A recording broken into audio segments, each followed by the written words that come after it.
lay this before you. Choose wisely.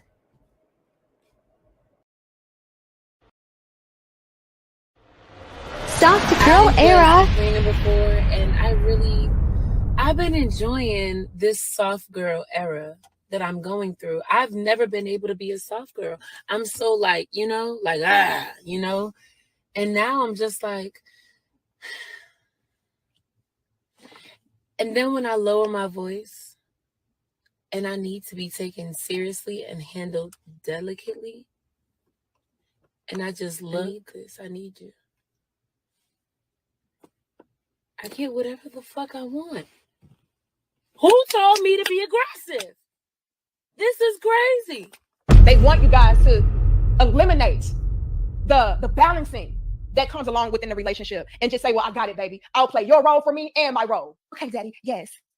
Take care of me because I'm just a soft little girl. That's not balance. Not only are y'all going from one extreme to the next, but you're also skipping over the man's needs. A girl cannot fulfill me as a man, and a strong, independent woman man cannot fulfill me as a man. I don't want neither one of those. No thanks. And y'all wondering why men are choosing to be single or go overseas. Pay my bills. I need a sugar daddy to come pay my bills. Pay my bills. I need a sugar daddy to come pay my bills. Pay my bills. Looking for a sugar daddy. 603. Attention.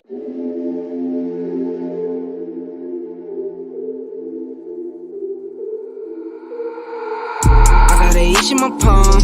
My girl, she know she the one. I put the ice on her hand. I put some ice on her arm. See me shining in the light. Know you found me in the dark. Talking how you wanna leave. Girl, you made this far. Taking trips overseas. No, I won't be long.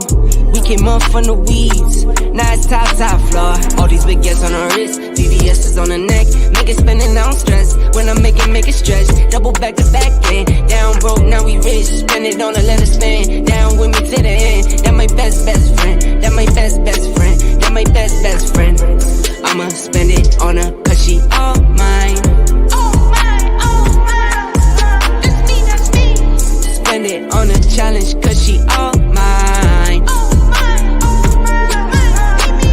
There for my first cake, then we hit 100K. $500,000 on the way, then $1 million on the way. Eating good full plates, eating good, say grace. Eat her up, get thanks. She got cake birthday. I can't waste no way, I can't waste no play. My girl, whoa, something like the baddest chick.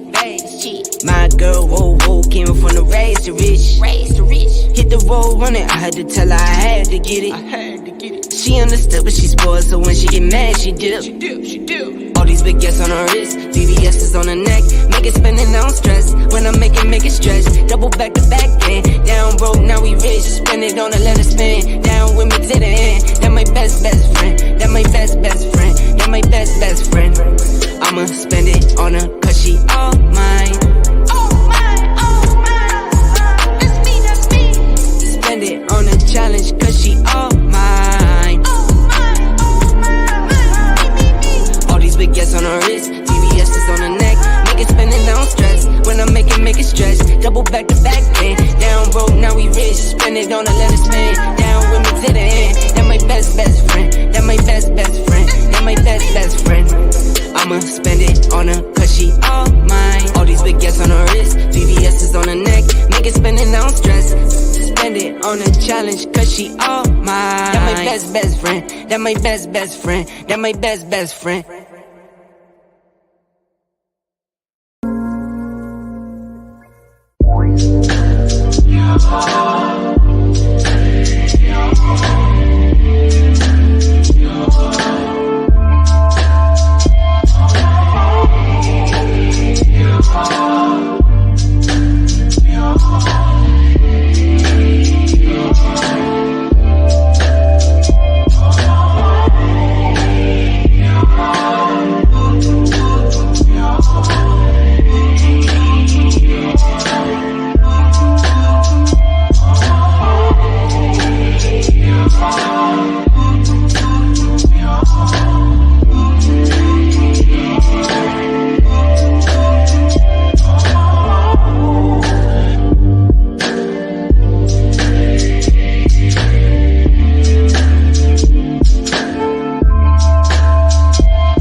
Being spellbound is the concept associated with men being caught up in the allure of a woman.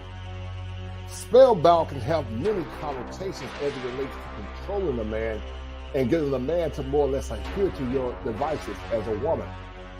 But what shall we say about what's going on in modern times when soft femininity is becoming a new movement?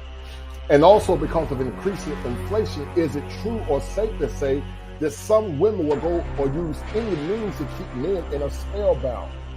Spellbound, guys, is actually part of a form of psychology as it relates to mental manipulation.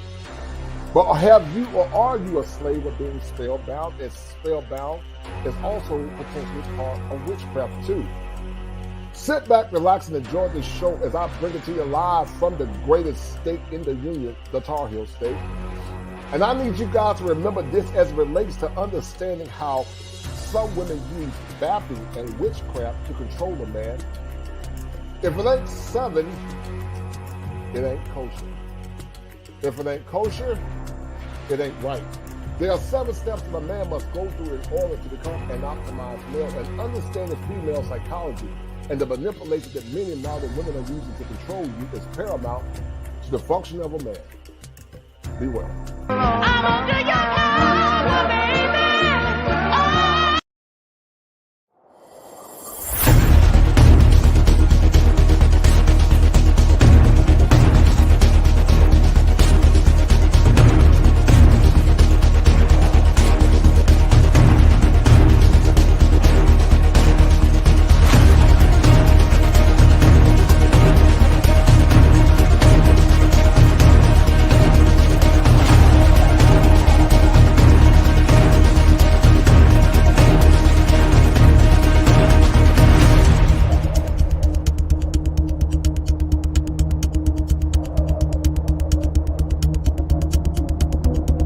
Pain. I've been there, locked up inside my head, broken from fear, illusions, disappointment, and hopelessness. Who heard me in my silence, where being a man means nothing? Despair. I've been there too, desperately seeking answers for the questions associated with manhood, hills and valleys, too bleak to compare. Stress, suffering in a utility silo, no comfort, no security, no freedom, no justice, just do it for others. Challenges, who will help me break the challenges? Lost in the vortex of darkness, hopelessness, fear, and abandonment. I've been there too. I've been there too.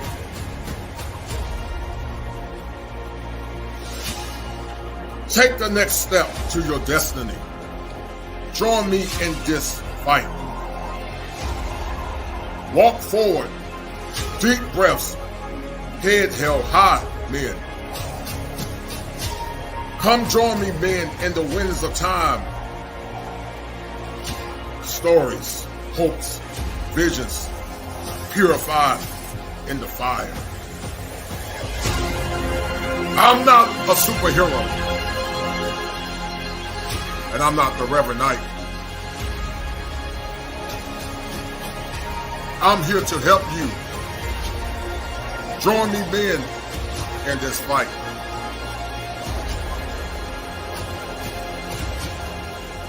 Break the chains of your mind.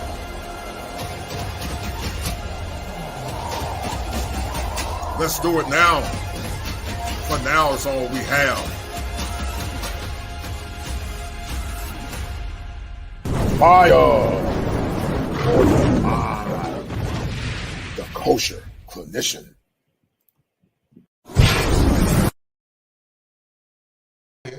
We're going to get into it tonight, guys. We're going to have a very fiery show on tonight. We got the talented and the lovely Chantelle Simone in the house. I call her. She is the exotic lioness. So, you know, Chantelle been causing a lot of chaos in these YouTube streets. So I had to go hire Ingram to back her up and support her. So we got a couple of 6 shooters, man, to more or less protect Chantelle, because Chantelle is a Leo. You know, she don't care. She talk junk like me. And she's getting more and more bolder as the time go on. But as Chantelle Simone is getting bolder, guys, there's a new era called the soft girl era. And the soft girl era, in my mind, is synonymous to a term that I created to parrot that called the salt girl era. Now, you might say, why is he calling it the salt girl era? And I'm going to explain it to you why. The salt girl era really is just bitter women that are masquerading or feigning femininity to get the love, support, and adulation of a man. And if you decide to get with these salt girls, they're going to more or less infect you with their salty behavior and cause you to feel the sting of their pain. If you look at it back, guys, in theology, you know, when Lot was leaving Sodom, and Lot was trying to carry her on into the promised land, but her heart was not changed. And when the lady in Sodom looked back, she turned to salt because her intentions weren't pure. She was a chameleon. You know, she had an outward appearance that she was about change, but within the inside, she was just a salt girl. And so, true to what the gospel say, any man that haven't put his hand to the plow and look back, he's not fit for the kingdom. Are modern women fit for the kingdom of man? I would say not, and I think Chantelle Simone would agree with me. So Chantelle Simone, yeah, we're gonna bring it to you live. We got the Exalted Liners in the house. And we got the security guard, the 6'7" swing man, a lover of the Dallas, the San Antonio Spurs, the Ingram Spirit. So Ingram, I used the clip that you had, and Chantelle did a show today, and I wanted to touch on this. I touched on it last week in part with something called vabbing. And Chantelle, are you familiar with the concept called vabbing? Are you familiar with it? Vaping or vapping? Yes, ma'am.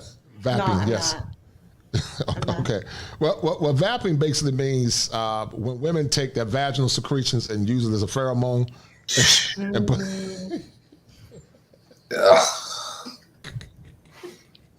and put it in like the soup and stuff. Put it in the stew and the soup. Come on. She said the soup. Well, yeah, some of them put it. I'm not gonna get too graphic, but anyway, they use pheromone secretions. They put on they dab it on the back of their ears. You remember Cam Newton with the Panthers? He used to say dab on them. Remember Cam Newton? And they would do the dab. Well, so what they're doing, they're vabbing. They're using feminine secretions as a pheromone to entice and seduce men. But this soft girl movement, Chantelle, in my mind, is really the salt girl movement, what I call the Bitter Betty Brigade. A bunch of women that are trying to transform within a short time, not understanding, Chantelle, that the evolution of femininity takes a lot of work and time. You've been through an evolution, and you begin to evolve. You evolve from a more modernistic woman to a more logical, rational woman, trying to more or less lead other women to the promised land. But being Sojourner Truth, there are a lot of bitter women that won't listen, and so they've assailed your name, they've assailed your character, they called you all kinds of names. Pick means, let me pause that. What you got, an explosion in the back, man? What you in Desert Storm? Ain't gonna like it in Desert Storm. But Chantelle, what's your take on this whole soft girl era? I call it the salt girl era, but what's your whole take on the soft girl era, Chantelle? Yeah, I think it's just an attempt to be feminine. I think Black women do have a desire to be feminine, but they are filled with so much pride and they have too much ego to admit that Kevin Samuels was right. So they're like, oh, let's just be soft girl. It's just another word to be feminine. So the connotation that I've used, Chantelle, called the salt girl movement. I call them the Bitter Betty Brigade. These women are just salty women masquerading or more or less being chameleons. They're changing their stripes for the sake of garnering, Chantelle, the attention of men. What's your take on this phenomenon, and what should men look out for, Chantelle, as some of these women are actually, masquerading? Because, see, women understand and know women. And I think most of the guys now are more or less aware of the chicanery, the trickery, and the behavior of some of these women. So what say you about what men should look out for, Chantelle, as times are beginning to evolve and change? We're going through what some might call a depression. So what advice would you give men and key tips to look out for with some of these modern hyenas? Well, one thing I've noticed with a lot of the chameleons is that they're either baby mamas, like being honest, right? They're either baby mamas or, we've hit the wall, or, we need a man to save us. I think that's one of the biggest things men should look out for. If she's a true pick-me, if she's a true soft girl, she will be that in her prime. You know, she would be a soft girl at 25, 26. It's not the ones who are 38 with a kid wanting a man to save them. No, they're claiming, oh, I'm soft. That's the biggest indication that she's a chameleon. Right. And so if a man is dealing with a woman, Chantelle, that could be feigning femininity, and it is a chameleon, from your perspective as a woman, how deleterious could that be to the psyche of a man if he decides to enter into that relationship? How dangerous could that be, Chantelle, in your opinion? Because it's manipulation. So she's faking it for a reason, right? She knew in order to get a man, she's going to have to be feminine. In order to get a man, she's going to have to pretend to agree with Kevin Samuels, because that's what men are looking for. Right. So it's dangerous for a man because I'm gonna be Idris for I'm gonna be Idris. I'm gonna be synthetic Idris for Chantelle. I am back at Idris, yes, okay. But it's dangerous for men because it's not authentic, right? It's they're putting it on. They're telling you what you want to hear just so they can get something in return. If it's validation, if it's likes, if it's a marriage, somebody to come and take care of their kid, they're doing that just so they can get something in return. They're not doing it because they're genuinely feminine or they genuinely want to change. Yeah, I totally agree with you. Shout out to my man, Gregory Scotland, for that $15 super sticker. And that's a deal, right? That's a deal, right? Gregory Scotland said, Kosher, your experience and knowledge is going to be a great value right now. This song and dance of the soft girl era, no doubt. And Gregory Scotland, because of your kind, meritorious love offering, you are Gregory Scotland, the number one and the owner and the only. You are the number one sponsor of the stream, Gary. Tongue twister, man. Gregory Scotland.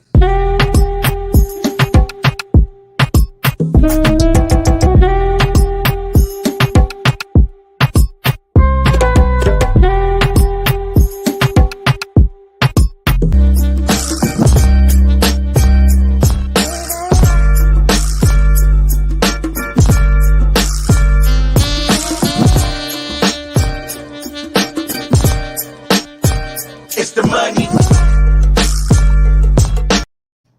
And shout out to my dear sister, Joanne. I'm glad you're tuning in, Joanne, on tonight. And it brings me great joy to have what I call two very cerebral, intellectual people. A Peaceful Life, a former guy in law enforcement, just like myself. I went from law enforcement, working in mental health corrections, to becoming a licensed special ed teacher, now to being a licensed therapist. So I have a gamut of experience in different areas. And, Chantelle and Ingram, some of the stuff that you're seeing is narcissistic personality disorder. Some of it's narcissistic traits. Some of it, Chantelle and Ingram, is Machiavellianism. It basically means to use influence to more or less manipulate people into more or less meeting their outcomes. And also some of it, Chantelle, is histrionic personality disorder. And I would not be surprised, Chantelle, if some of it is also borderline cluster B personality disorder, where these women have underlying or hidden mental illness. And see, what happens, Chantelle and Ingram, they can't fake it for long. Smeagol, he couldn't fake it for long. Smeagol, when he got that ring, he had a schema affliction, and he couldn't fake it. And many times what they'll do, they'll put on the face of piousness. But when the rubber hits the road, Chantelle and Ingram, this is what happens.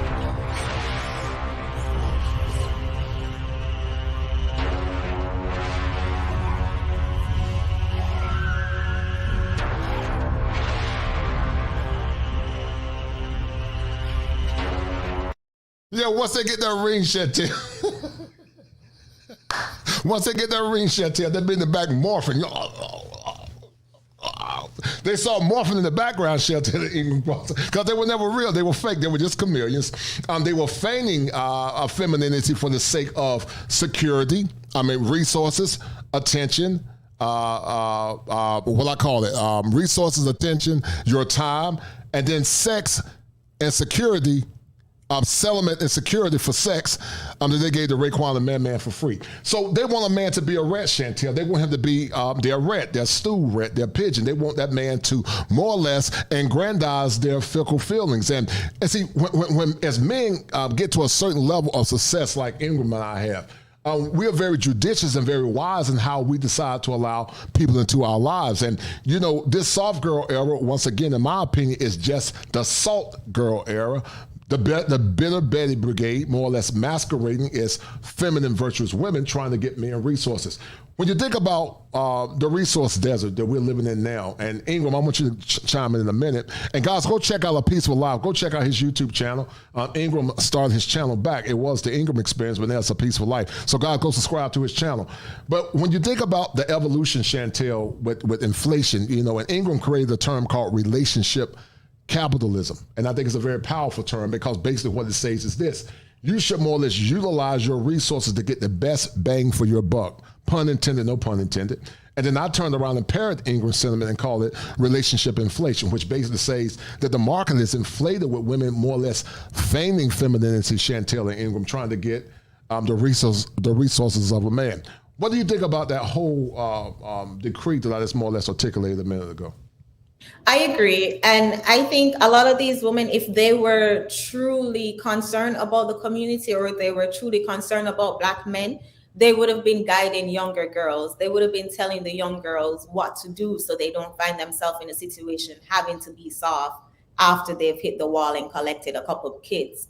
That's how you know that they're not genuine and they're not true. They find themselves in a need for men. They find themselves desperate for men. So now they want to change and pretend to be something they're not. But like the clip, as soon as they get the ring, they're going to go back to their ways, because at that time they're going to secure a man and they're going to secure his resources. Yeah, and it's dangerous, Chantelle, because you know, and I know in the Ingram Experience realize that the laws are not fair to men. Ingram, what say you about this whole new soft girl era? I call it the salt girl era. Once again, as I said a few minutes ago, a bunch of bitter Bettys are more or less masquerading as feminine women, but they really just want resources, attention, time, security, and settlement for the sake of sex. That they gave to Raekwon the Man for free. And many times Raekwon the Man, only they had to say, Chantelle and Ingram, when they wanted to get with those dusty women, only they had to say, Ingram about to cringe. But guys, I got to play it, man. I got to play it. That's Chantelle's favorite song, man. I be in my car listening to Plies talking about being flued in. But I be in my car just bouncing, man. You know, but you know, Raekwon the Man had to say anything. All they had to do is whisper sweet nothings in their ear and more or less say this. Yeah, put chain on them. Balls on my mom. They be broken balls. Kill some of my mom. Bro, they back when you look like gang. That's on my mom. Gang. That's on my mom. Gang. That's on my mom. That clip is a tragedy, man. Shout out to my man Tim Howard for that $5 super sticker, man. I appreciate it, man. But anyway, what's your take on, man, this soft girl era, man? I call it the salt girl era, but what's your take on the soft girl era? And what holes do you see in the argument of those that are pushing this foolishness, in your opinion?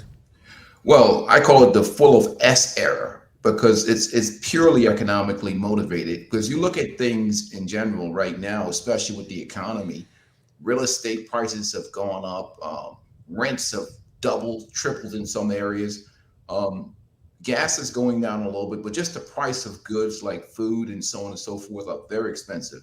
I was just in the store today, man. I bought some cherries. I don't know what's going on with cherries. They're like $13 for a small bag of cherries. That's what I was saying to myself. I better keep the seeds. It's expensive. So you stupid, man.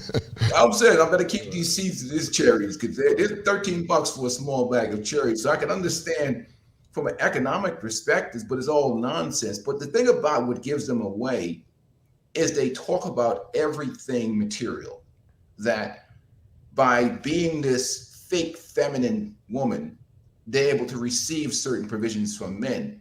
But where they give their stuff away is that they don't talk about anything that they're bringing to the table as women that adds value to a man's life. Right. So that's where they give it away. They say, oh, I'm sweet and soft. Now I can receive resources more, and this is working to me. So it's all exploitation in that sense, because they add no value to your life, to be honest with you. Add no value. After you've taken a couple rolls in the sacks with them, you'll discover they're about as useless as boobs on a bull's butt. because they really intellectually, there's nothing stimulating coming out of their mouth. And many of them have poor habits, because even you go over to some of their houses, you go over there, the trash can's full, the place is dirty, dishes in the sink, and the bathrooms is probably dirty. Even when you see some of them take their pictures online, you're like, dang, go clean that house. So these, I don't want to get, back, like I said before, back in the day, like I said, I always say in my video, I miss the 90s. The 90s were a lot more rational. Back then, we call these women that you see popping up in all these TikTok videos, we used to call them chicken heads back in the day. So that's why I made that video, Rise of the Chicken Heads. When I look at these videos, I see a bunch of goofy chicks that have low value women, just hunting for resources, dealing with the economy as it is. And like I said, we're going to a 401k economy where a lot of these women don't have certain economic things set up in their lives, and they're looking for that. How would what's his name? Is Jeff there? That ratchet retirement plan, or that guy to lock onto, or that sugar daddy to pay them bills. Right. Chantelle and Ingram, or especially Chantelle, you've been through an evolution. And when you think about the evolution of Chantelle Simone, how much time did it take you to see your thinking errors and to evolve and becoming the woman that you are now? A woman that's not perfect, a woman that's trying and striving. And the thing I love about you, you're very transparent, very honest. And I know you're honest because I'm a Leo. Leos are very honest, sometimes too honest. But as you're beginning to evolve into Chantelle Simone, now we don't want her to get the alter ego, because the alter ego is Shan. When she turns to Shan, that means you testing her gangster. She'll cuss you out. She'll call the Obi man on you, call the Babalao. You don't want to get in the Shan. She be calling the ancestors and whatnot. But Chantelle, yeah, the Obi man, yeah. Ingram, you're from Bahamas, so you and Chantelle both are Caribbeans. Well, we call him the Obi man down there. I don't know what they call him in Jamaica, but we call him the Obi man down there. The Obi man, right. Yeah. I know in some places they call it the Babalao. I don't know if they call them the Babalao in Jamaica, but Chantelle, you had to evolve. And what would you say is the minimal amount of time that it takes for a woman to at least get into the core of her femininity? And what would you say is the maximum amount of time that a woman should be evolving to who she is as a woman? Well, it takes a lot of reprogramming, right? I'm pretty sure you know about the subconscious mind. And if you've been hearing something from, like for me, I've been hearing the same talking point, the same advice, to never love a man more than he loves you, never submit. I was hearing that for over 25 years. So I am still evolving. I am not a full feminine, perfect housewife, as opposed to somebody who was born and who was raised to be a wife. So I honestly think for me, it will take the rest of my lifetime to fully evolve. And that's why I focus more on younger girls, because then they will have more time than me. It might take the rest of my life to become feminine as a man deserves, as submissive as a man deserves, because I'm still learning. It takes a lot of therapy. It takes a lot of accountability, a lot of self-reflection. So I have made peace with the possibility that I may never get fully feminine or fully submissive. That's why I talk to younger girls, so they don't have to be 31 and having to reprogram the thinking. What would you say, Chantelle, are the barriers that are more or less stopping you from being fully? Because, everything you're saying is true. So what is the internal dialogue that you're having that's keeping you petrified? Because I call it the salt girl movement, and true to the Medusa complex, just like Medusa would more or less look at people and look at them, they would become petrified. But Medusa became petrified when the man took the mirror and held it up to her face, and she didn't like what she saw, and she became a stone. So what's stopping you from fully evolving, Chantelle? Because everything you say is very, very copacetic, is very kosher. But what's stopping Chantelle Simone from fully evolving? What internal conflict are you having? I wouldn't say there's anything stopping me from it, but it's like, because I was a quote unquote modern woman for so long, there are certain habits I have, right? So I have to continue to reprogram and train myself and change those habits and learn new habits. So it's not like anything that's stopping me. I think the difference between me and a lot of the chameleons, it's our intent. So a lot of them have no desire to fully change or to fully become feminine. They just want to say, oh, I'm soft now. Or they want to say, oh, oopsie, I learned. You should believe me, as opposed to doing the hard work and reprogramming the habits and changing the hardwired belief and thinking that we were raised with. What does the hard work look like, Chantelle? In the meantime, shout out to Mojo7073 for that $5 super sticker. Thank you, Mojo. I really appreciate it. Thank you for your kindness. She said, keep telling the truth. It's needed. But what does it look like? Going through the throes of the evolution, what does it look like, Chantelle, in your opinion? First of all, shout out to Pretty T. She said, nice house. Thank you, sis. Chameleon. That's a chameleon. That's a chameleon. Don't y'all believe that chameleon? I got the same house.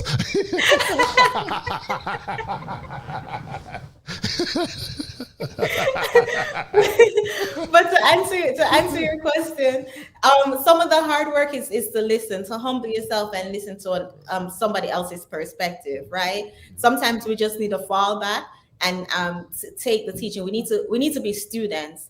And unfortunately, as Black women, if you were raised to be strong, independent, don't need no man for the rest of your life, you're going to have to be a student. Mm-hmm. You're not in a position to teach, unfortunately, right? So listen to other people's perspective. If you want a man, listen to men's perspective. Right. And that's the hard work. And it takes a lot of therapy too, a lot of journaling, a lot of just reflection, a lot of asking, why did I react like this? Why did this trigger me, right? A lot of apologizing, and just a lot of forgiveness, self-forgiveness, forgiving yourself for not knowing what you didn't know, right? And move forward. And then again, being transparent, right? If you're a baby mama, be transparent enough to warn younger girls to not become baby mamas, right? Move your pride to the side, and tell your story. And that's tough. Saying, hey, I made a mistake, like you mentioned Medusa in the mirror. It's hard looking in the mirror, and not only looking in the mirror, but then telling the community, hey, this is what it's in the mirror, right? And that's the tough part. So I personally only trust content creators who are transparent enough to share their story, and unfortunately, there are not a lot of content creators willing to. Yeah, there are not a lot, Chantelle, and the Ingram experience, the Peaceful Life, always talks about the power of peace and tranquility. And, Teddy said it better than me. All he wanted is a peace of mind. But he said it's so hard to find this. And it's happening even more so now in these modern times, because just like Peaceful Life said, we're Gen X. We're from the 90s, and it was a different time. It was a different woman. They weren't perfect, but they were different. Ingram, what do you see as the major difference? You talk about, rise of the chicken head, but, we used to call them skeezers, and my man said, he said a skeezer affliction. I said schema, he said a skeezer affliction. And so, when men begin to talk about what their struggles are and what their expectations are, you got what's called blue collar bashing, Chantelle, in Peaceful Life. Many bash blue collar men. They say, oh, you're not good enough. You got to get your weight up. When they say, they don't tell them, like Chantelle said, big up yourself for having a blue collar job, but they look their nose down on them. But, some of these women, like Ingram said, has been viciously and vigorously pounded. They got Raekwon's a man's baby. And I would say, you say that he's not good enough, but I would say you're not good enough, because what most men's grandparents got or great grandparents got years ago were wife-rated women, no kids, and they were virgins of low bodies. But you got chicks now, been with 50 to 100 men. They say, well, I deserve, no, you don't deserve nothing, sweetie. You don't deserve nothing. Some would say you deserve a swift kick in your posterior. But the incessant narcissism, Ingram, that you see in these modern women, man, looking down on blue collar men, and, all of a sudden now they're being soft. What's your take on all of that, Ingram? Well, I like I said in one of my videos, attention is the new dangerous drug. And there's a lot of women that's hooked on that crack, which is attention addiction. And what happened now with social media is that now there's access. You see, I'm looking at some people that I see online, even on my Facebook page, that are complete dusties in real life, women that are from back in the day. And we're talking about back from the 90s. I'm looking at them like, what? And you look at their profile, and there's simps in their DM. They're bigging up their ego. They're inflating their ego, which you talked about at Kosher relationship inflation. Right. Like I did a video with the single mom with 3 kids, pregnant with twins now, looking for high value men. Her legs look like some hammocks. So she never ran on them legs. So this is the type of women that you see in this space with this fake self-esteem. You see, and the problem with that too is you have a lot of people, especially in these YouTube streets. Most people in YouTube are fake. And I've always said that. And you know, they will sell anybody out to make some money. Right. Especially if they try to get the approval of women. You know, I don't care about none of that stuff. So the reality of life is that you have these inflated egos being created by an artificial world like the Matrix, and they're getting this dose of dopamine that's going to their brain every day from these simps in their DM, and you have these women walking around here floating on cloud 9. Right. And that's what's really creating the problem. Now they think that the average guy is not good enough, when the average guy is like 1,000 leagues ahead of them, and they wouldn't be even consuming these chicken heads 20, 30 years ago. In fact, there was no platform for them to really get on to get this drug that they're hooked on. Because, like I said, indifference just crushes all of them. Like, you know, a guy like me that has antifreeze go through my veins sometimes when I'm dealing with them chicken heads, it just crushes their whole ego because I don't even feed any of that stuff. You call them chicken head. Well, and I find it an affront, Ingram, because you know, you and Chantelle are both from the Caribbean, and many of the men in the Caribbean were blue-collar men. They were hard-working blue-collar men. And my dad was a blue-collar man. He worked in the paper mill in Eastern North Carolina. And, you know, what my dad got and my dad got a virgin. My dad got a woman that had no kids, and she was wife-ready for the most part. She wasn't perfectly wife-ready, but she was adequately wife-ready. My mom didn't look down on my dad. My mom was glad to be with my dad because my dad was a good man, you know. My dad is still a good man. My dad's 78. My mom is in her 70s. They're older now, but, you know, I just remember the time where women were a lot more humble. But you see chicks now, you know, they're in the 9th inning, and now they're trying to hit a damn home run. And they're the same women in their 20s. They wouldn't give you the time of day. But now, as their SMV is beginning to precipitously decline, now all of a sudden they want to more or less garner and secure a relationship. And see, Ingram, one of the things that you're seeing, Chantelle, you begin to see it too, the passport movement. You know, Chantelle, during the last election, you know, they were very haughty and they were more or less parading themselves, and they said that chucks and pearls. And, you know, they were talking about the K lady, you know what I'm talking about, the VP, and they were celebrating her and the power of an Indian/Black VP. But then all of a sudden, Black men began to say, passports. And I created a term, #passports and pearls. And true to theology, Chantelle and Ingram, theology says don't cast your pearl to swine. And I'm not calling them swine, but swine is synonymous to bad behavior.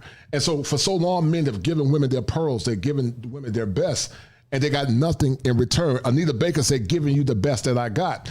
And so, but now a man's best is never good enough. Shout out to James Ingram. It's never good enough. And so what men are saying now, true to what Dr. William Glasser said, is that men are beginning to travel. We know that women abroad are not perfect women. They got their issues. Every demographic and ecosystem is different. But that true, genuine, raw femininity is more abundant in parts than it is here in America. Chantelle, what would you say was the decline of true feminine virtue? When did you begin to see it decline? You are a millennial, but when did you see it decline, in your opinion? I would say it was around the feminist movement time, around the time when we were going out in the workforce and getting our education and thinking that the education is, you know, they told us it's the key to success. They told us that education, without an education, you won't have anything. They say men would be a distraction to your education, so they'll focus on men. It's funny enough, the first word I can remember learning how to spell is education. Apart from the cats that right, but I remember this clear as day, having to write it in my notebook, spelling education out, because it was so important, like it was drilled in us. So when we put our education and we put our career above our men, then you are going to see the decline, because we're encouraged to put men on the back burner during our prime years. We're encouraged that, get your education, be on the streets, live your best life. And then when you're ready, you can go and pick up one of these men who have been working to be great fathers and leaders all their lives, when you are just chilling. Right. And that's unfair. That's very disrespectful too. No, I totally agree. It's very, very, very disrespectful. And Ingram, you have sons, you got boys. One is a D1 athlete, big dude. And what are you telling your sons, Ingram, about the manipulation and chicanery of some of these modern women that expect the best, but they don't give anything in return? Because see, I believe Chantelle and Ingram succinctly in a concept called where there's fair exchange, there is no robbery. But see, I created a term called taxation without representation and the mental breaking of the American male. And so what you see now, Chantelle, with some of these women, they're very solipsistic, where they look at themselves as the end-all, be-all to the desires of a man. But they don't even match a modicum of what men have seen in other countries. But they just think, I can give you mediocrity and you should be okay with it. But men are saying, nah, boo, you got to give me more than that. Because see, women say they are the prize, but that's a myth. Men, I would say that the man is the grand prize and the woman is a consolation, and I'm gonna explain why. Women always look up to men for marriage and security and protection. Ingram is 6'7", I'm 6'5", 6'8", 6'6". And so women look up to men because it's a projection of power. So how can you be the prize if you're trying to find a man to look up to? Because women by nature are very hypergamous in height, money, status, and all. So men and women both have prize-worthy value. They have redeeming value as prizes. But the man is the master prize because he is the husband and she is the garden and the children are the fruit. And because without the husband, then there is nothing, because the God spark lies within the seed of man. So how can you be the prize when the first man, the woman came out of him? So when I hear that, I say it's foolish. And so what men are beginning to do now, Chantelle, they are reclaiming their glory. They are adjusting their crowns instead of saying, like so many said in the last election, chucks and pearls. Men are beginning to say passports and pearls. I'm going to do a show on it soon this week. But men are beginning to say, Chantelle, passports and pearls, and now they're adjusting their crowns, and they're saying we're going to get what's best for us because the market here is inflated, and I'm going to use all of my talents. So I'm gonna take my talents to South America. Shout out to LeBron James. But Ingram, what's your take on what I said a minute ago, brother? What's your take on all of that? Are you talking about what I tell my kids in terms of relationship? Right. Well, for them, I have this thing with 18 to 30 with the young men. I don't encourage them to get in any serious relationship or get married even before that point. And the reason why is because those are some of your best. I'm not saying you're still young and earn more money after that, but this is when you set yourself up, when you can work those 16-hour days, when you can invest all your money, when you can really build yourself some serious wealth. I was able to retire at 46, but I want them to be able to set themselves up so when they do get into a family, that woman can stay at home, raise the kids. There's enough resources. But in terms of women, you're gonna have to pick a traditional woman from somewhere, and I want you to make sure that her family is properly vetted in terms of not only her and her virtues, but meet the mother, the father. You want to know who she's going to be talking to when you and her get, if there's any conflict, if there's any issues. Because when you marry someone, you marry their family, you marry their friends, you marry the whole environment that she's in. So the vetting process has to be done. And for him, especially on campus, my background is sports too, even being a Division I athlete and playing back, you get a lot of access to a lot of things, especially the women. And, I have to tell them to chill out sometime, man. You have to have a moratorium on the pounding stuff. You got to chill out, man. You got to take it easy. Leave some for the fellas, though. But anyhow, we have these conversations, but more importantly, the process of when you're dealing with women, it's got to happen later on for men. There's a lot of time you need. When you start getting too serious with women too early, it really can disrupt your potential in terms of what you're supposed to be, becoming the best version of yourself. So 30 years old, I'm not looking for anything from them in terms of before then. They need to be out here building their wealth. Yeah. Ted Santos, shout out to Ted. He said that it started in the mid-70s when they told women that being feminine was weak. They confused women from staying at home mothers. Chantelle, you're very very powerful in YouTube. You say what you believe in. And, you know, someone say, why does Chantelle say she's hit the wall? You know, you're only 31. You look very good for your age. You look young. You look young. I mean, but why do you say you hit the wall? I know you talk about phases of the wall because I'm sure there's an optimum time for women to get a husband. But why do you say you hit the wall, Chantelle?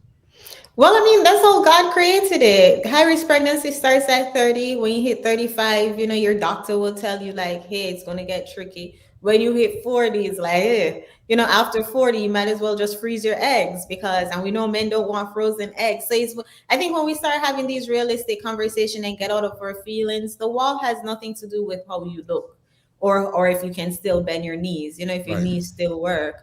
The wall is all about your bio clock and your eggs and science, God, Jah, Allah, whoever you want to believe in. Your eggs start significantly decreasing once you hit 30. And that's what the wall is. But, you know, many women will want to say, no, there's no wall. They would much rather deny the facts rather than work with the facts. These are the cards we were dealt. Or eggs start decreasing at 30. If you want kids, it's best to have them before 35.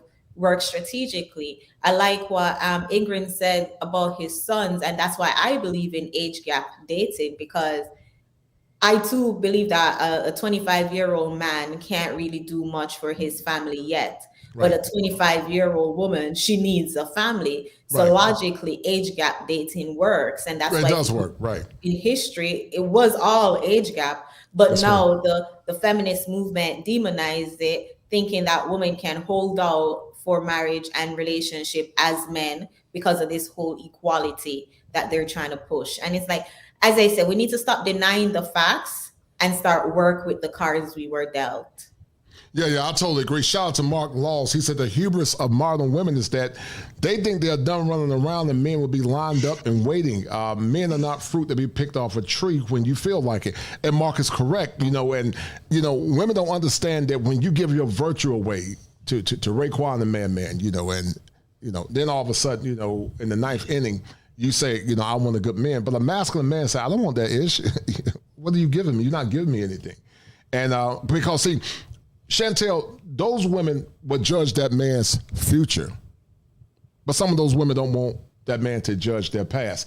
And we're not saying that a person got to be perfect. We're not saying that. We know people have a past, but, you know, I'm talking about people that got a horrific past. I'm talking about, you know, 50 and 60, 100 men, you know, and, you know, they and they say, "Oh, I want a good man, or I deserve." And I'm not big. You don't deserve nothing. You deserve a swift kick in your ass. That's what you deserve. But you don't deserve a good man. And if I had sons, I would tell my sons to marry for virtue and valor. Don't settle for mediocrity. Don't settle for mediocrity, because see, people don't believe that the imprint is real. Some of these chicks have been severely imprinted, and you know, they'll marry you, but you know, while you laying up in the bed with them, their mind is on the other side of town. You know, there was a song back in the 70s that my body is here, but my mind is on the other side of the town. They think about that D1 athlete to make their toes curl like that witch on the Wizard of Oz. And they're just using you as a... they're just using the dude, Chantelle and Ingram, as just a commodity to more or less live by it. But they don't really care about that man. And that's why divorce rates are so high, because they've been so severely imprinted by so many different men that when they do decide to get into a relationship, they're bored. They get bored easy. And that's why the divorce rates are high. And true to knowledge, you know, Ingram, you were a D1 athlete. I didn't play ball. I had a chance to play college ball. But D1 athletes get it in. And guess what? Guess who has the highest divorce rate? College women. Why do you think that is, Chantelle, in your opinion? One, I think because educated women think like, you know, they're all independent. They don't need a man. They're all educated and whatever. And I mean, if they're in college and they're being passed around, they're constantly comparing the man in their present of a man. They're constantly comparing the men in their present with the man of their past. Yes, ma'am. Right. And if he can't measure up to them, I mean, if he wasn't tall enough, now you're dating somebody that's 5'11", but in college you dated somebody was 6'5". Like, how can you? Right? You know what it feels like to look up. You know what it feels like to wear heels. You gotta put them heels on. I know. Hold on a minute, Chantelle. Hold on, Chantelle. Hold on, guys. Because see, Chantelle got that scheme affliction. Hold on. Chantelle said he got to be 6'5", so when she see a hobbit that's about 5'4", God, this is what Chantelle be doing when she see a hobbit. Chantelle be doing this when she see a hobbit.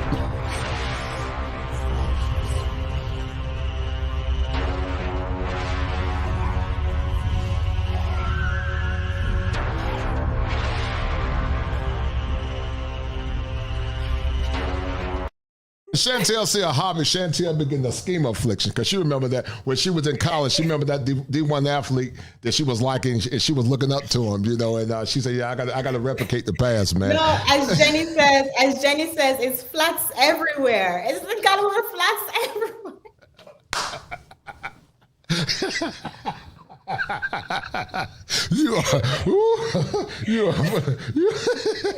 Chantelle, how tall are you? 5'8", 5'7"? 5'5". Okay, you're a little bit above average, above height. You're not too tall, but you know what? I love you. You're being honest. You're keeping it real. You're actually giving away secrets because you're giving secrets that Ingram and I have already known. Men think that many times the woman that they married really was into them, but they weren't. You were really just a consolation prize. You weren't her heart. You weren't the heart of that woman. You were just a consolation prize, and I know that's hard for some women to take.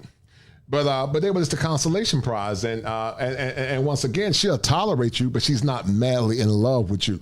What's the difference, Chantelle, when you dated guys in the past of being madly in love with a man versus tolerating the man? What's the difference? Oh, for me, it's the opposite, honestly, because the men I dated in the past, they were very feminine, like they looked at me to lead. That's because I was leading with my masculine energy. I was a boss, like. I was wearing the pants in the So I was wearing the pants in the relationship. He will look to me for answers and for direction, for guidance. And so I was never I could never fully love somebody like that. So to me it was the opposite. I don't think the person I'm dating now, I'm not tolerating him because he is the masculine to my feminine. Right. So I prefer him a lot more than the men that I've dated in my past. You talked about women trying to come in the knife ending, and there's been a lot of talk, and some will say save yourself, Black community, and then you got, and I'm gonna do a short at some point, and so there's a war between, I'm not gonna say a war, but there's a difference in opinion between save yourself, Black community, and SYSBM. Ingram, is the community worth being saved in your opinion? And if it is worth being saving, what are the modern women, or what is the modern women willing to give to the men to be in a state of servitude, in your opinion? The community is done, first of all. And I think the best thing you can do is start a new tribe, a new society of people, like-minded people like the ones on this channel and other people in this space, especially with the passport community, and just build a whole new society, a new tribe. The modern women is not willing to give anything except irritation. And irritation does not sell well because, men are attracted to peace, especially when they get to a certain point, a certain age. And what happens now is purely material in terms of what they're coming to the table for, because they're not offering anything of value. Some of these women that I see, especially on these online places like my Facebook page that I know from back in the day, some of them don't even have ankles. And they're talking about the type of man that they want. I mean, there's one chick on there that don't even have a neck. She has just shoulder and head. And these are the type of women talking crap online. So there's really no motivation or anything. And like I said, I remember these chicks from back in the 90s,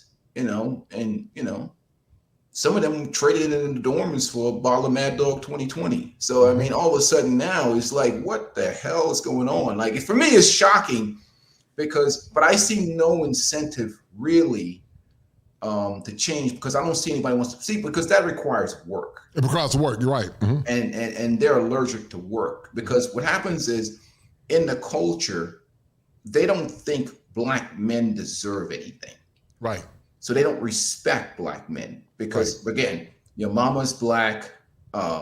They're looking at their aunties and uncle. They want to shame you into, even me as a big 6'7" guy. I'm like 6'7". They assume I like, heavy women. chubby women. I'll be like, look, I work out almost every day. I'm not interested in that stuff. I'm in shape. I don't want women that are 300 pounds with no ankles. I'm not interested, you know. And I think they get offended and they try to call you names because they're so accustomed to black men not having standards. Right. That's why they're so enraged with the passport community, because what they really want is trash men to clean up the mess left behind by undisciplined men. And the men that are in the 16, 17% that are making all the babies in the community, they're mad too, because one, they're either in a miserable situation, or who's going to be their baby mama's baby daddy if all these guys get out here? There's no black men to clean up the mess. Right. So they're mad. So you get a whole lot of, it's a complete, utter messed up situation. And the community is done, but basically it's done. And I salute the passport brothers for being smart enough to haul ass, because other than that, you're just looking. They're going to try and shame you into being some kind of cleanup man. Yeah. I think a man that's worked hard. You know, you were a D1 athlete. You know, I have several degrees. I went to one of the best schools in the country. If I was in the game again, I'm not being nobody's cleanup man. I can't do it, because when I was on my ascension, Chantelle, and Peaceful Life, nobody was there to celebrate me. This last election, they didn't celebrate boys, girls, black men, black families, and black communities. They celebrated Chantelle individualism. They celebrated power. That's what they celebrated. So, you know, I was on the show, I think Chantelle, I remember you being up there too, yesterday. And Shay was talking about, SYSBM, and I'm gonna do a show on it at some point. But I call it cultural dimorphism. And basically what it says is that some of our women pick and choose when they want to morph into being monolithic with the black community. When they come down to power, they morph to the left. When they come down to servitude, they morph to the right. So they morph in approximation to what's best for them. But see, what men are saying is that, what am I getting for my service if I come back to a community that does not more or less aggrandize boys and girls? We don't aggrandize black boys. We don't even aggrandize men as Americans, to say the least. But you want men to give their best, because imagine, Chantelle, if me and Ingram said, Chantelle, we want you to cook us some jerk chicken and some plantains and make some Jamaican rum. We all sit together with your boyfriend, and we all say, Chantelle, go make that for us, please. But we've never done anything for Chantelle. You know, when you was outside, the dog was trying to bite you, and me and Ingram was setting up playing cards, laughing, and nobody was there to protect Chantelle. So do you think Chantelle is going to be wanting to serve us when we never served her? Service is mutual, and it burns me up when we're always talking about black men saving the community when nobody never poured into black men. T.D. Jakes said this. This is what T.D. Jakes said. And when you guys hear it, I know you can buy your own car. I know you can buy your own house. Said. But and you tell me if it don't resonate. A need that I can pour into, I have no place in your life. So stop coming home bragging to me about how much you don't need. And more or less, and wonder Chantelle, why I shy away. Men got a need that they can pour into. But what are they pouring into?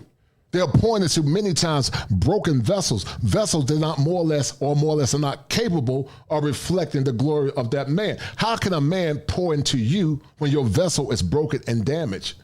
And some of those vessels, Chantelle, are completely shattered. But you want men to pour into broken vessels when you can never reflect his image as a man. That's not fair exchange, Chantelle. That's robbery. So what men are saying is that we're not going to cast our pearls to swine anymore. We're going to say passports and pearls, and we're going to give our pearls to feminine women that honor and respect us. I'm tired of community servitude. I'm tired of community servitude, Chantelle and Ingram, when it's only for the benefit, for the sake of the benefit. Men deserve the best, especially if they put the work in. They've studied hard. They went to school. Shout out to my man, James Turner. They studied hard. They went to school. When they went to the library, Chantelle, nobody was celebrating them. When they were writing those 25-page research papers, you and I both were academians, nobody was celebrating those men. We don't even celebrate black male academics and black male excellence. We don't even celebrate. We put, black girl magic, black girl rock at the behest of boys. But see, I'm a firm believer, Chantelle, that boys and girls must rise together. When black boys are rising along with black girls, then we can have what's called community. But you cannot have a community where you're not honoring and respecting the boys and the men. Because watch this, the boys and the men are part of the warrior class. They're the class that protect the women. But how can you expect to be protected when you don't honor those men? You only honor them when it's beneficial to your selfish needs. And men are saying enough is enough. In the meantime, special shout out to my man, they're talking about the flesh. Chantelle got the flesh on, man. Chantelle don't need no flesh. But shout out to my man, the Ingram, James Turner. He said, hello to you, Coach, and the panel, just showing love. Great discussion, no doubt. And that's a deal, right? I appreciate it. That's a deal, right? That's a deal, right? James Turner, thank you, sir. That's a bet, and then also shout out to Mona for the $20 super sticker. I appreciate it, dear. And James Turner, you always come through, man. You always keeping me above float, man. When I be floating and sinking, the shark's about to bite me, James Turner always got that life raft out. And because of that, James Turner, you are the number one, and I mean the number one sponsor of the stream.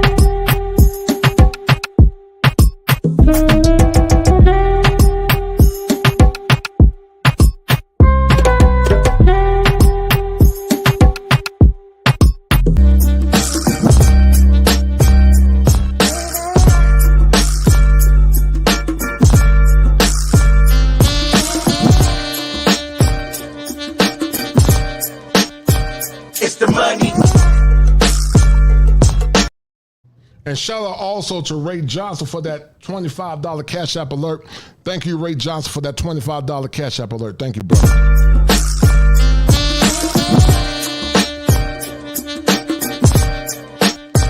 It's the money.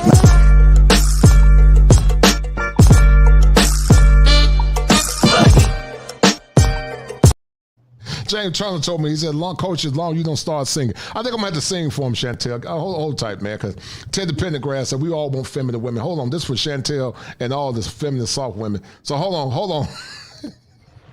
Stop the girl. Hold on, that's the wrong one. Hold on, because I got to get James Turner. He's inspiring me, so I got to inspire him. Hold on. And my greatest inspiration. You inspire me,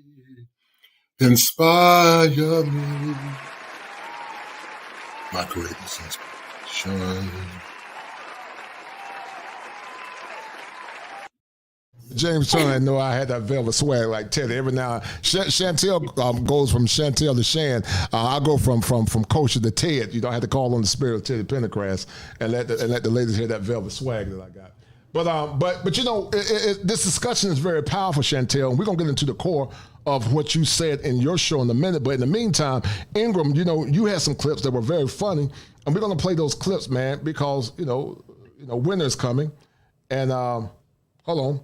And some of these women are desperate, It's getting cold outside, and they're going to need a man to help bring that firewood in. but hold on. They're going to have to do something. Hold on. Soft girl era. Before, and I've been enjoying this soft girl era that I'm going through. I've never been able to be a soft girl. I'm so and now I'm just like. Yeah, they want. And they don't want you for who you. Ingram did this clip, guys, but they don't want you for who you are. They just want a man to come and use them for resources. And but when you saw that clip, Chantelle, with this woman, morphosing, using what I call dimorphous thinking, from being a hood chick to being a soft girl. What was ruminating through your head, Chantelle? Honestly, it reminds me a lot of these women who are now all of a sudden at the realization that they need a man, right? And when it's too late, it's very similar. Unfortunately, we learn too late, and it's disrespectful to men to expect for them to be masculine all their life, having to work hard to not fall into the stereotype, having to work hard to not be a baby daddy, But it's very disrespectful then to expect them to take up baby mamas, to save baby mamas, because if we're asking Black men to save the community, we're basically asking them to save some big bone baby mamas, right? Who, as Ingrid said, can't see their ankles, because that unfortunately is 80% of the women in the community. So if you want to save the community, tell the ladies to go to the gym, teach the ladies how to stop having kids out of wedlock, and that's how we'll save the community. So yeah, Black women thinking, oh, we can just say I'm soft now, or we can say, oh, I'm a pick me, or we can say I'm feminine now. It's extremely disrespectful to our men when 80% of us are still walking around having to wobble. Shout out to Mona. Mona, tell me what you disagree with there. It's okay if you disagree. I don't mind disagreeing, but tell me what you disagree with, Mona, in the clip. Thank you, dear. Tell me what you disagree with, Mona. Shout out to D. May. He said, I've been busy, of course, but I had to come and show some love. And D. May, he's from up top. He was in Brazil. He was in Thailand. And he's a very educated man, about 6'1", well accomplished. But he said he had a hard time finding suitable women as well.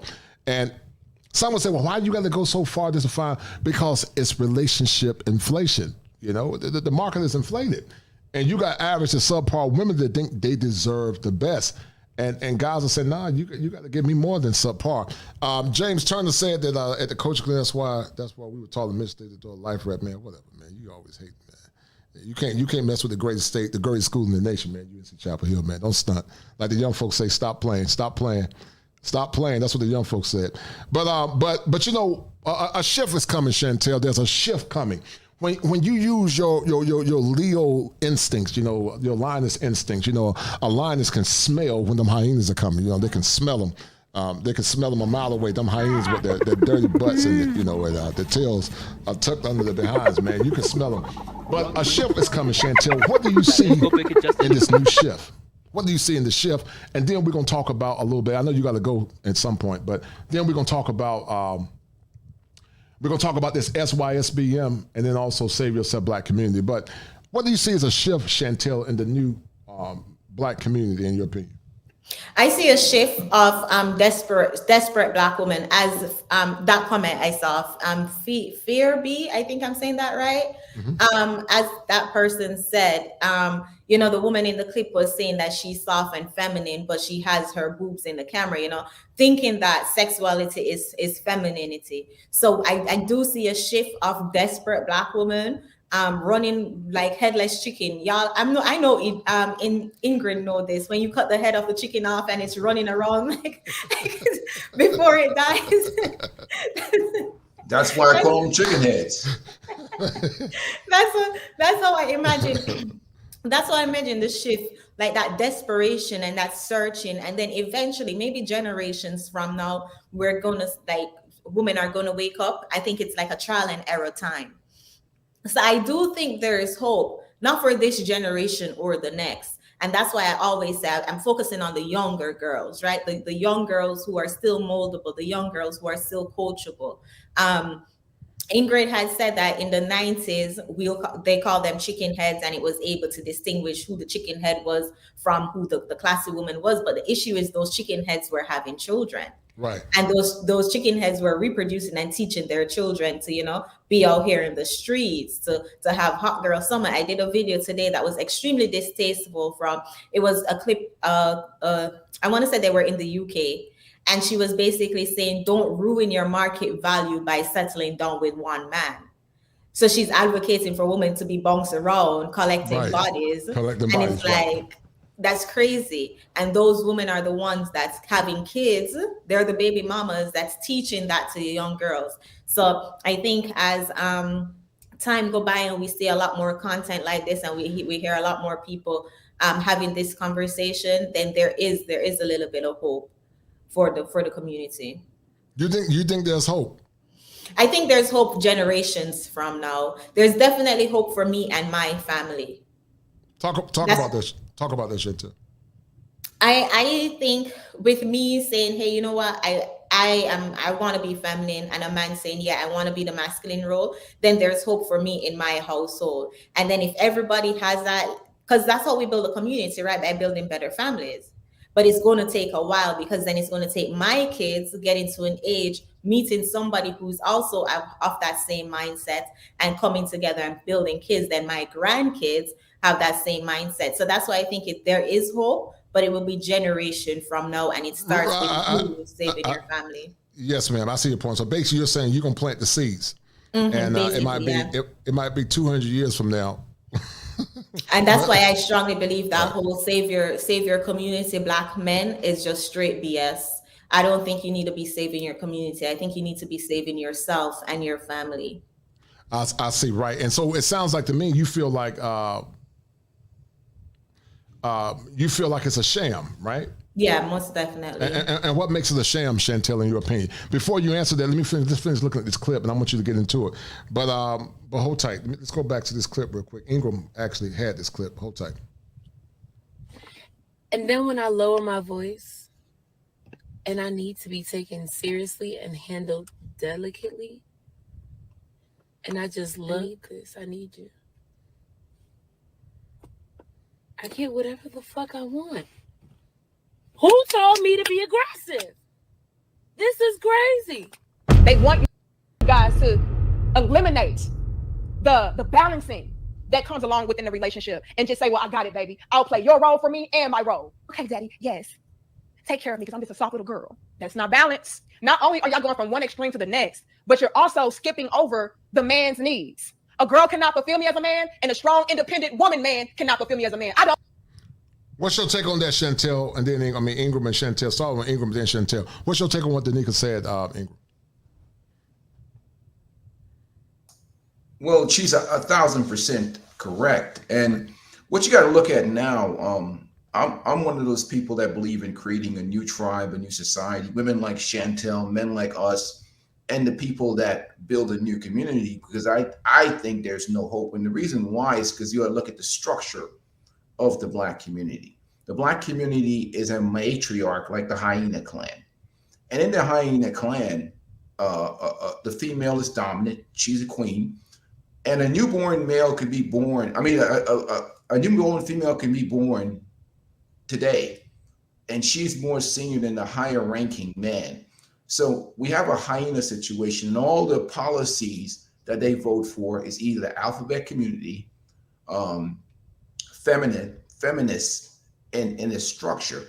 So you can't really change that because that's government empowered as well. So they're backed by the government. So there's really no incentive to change that.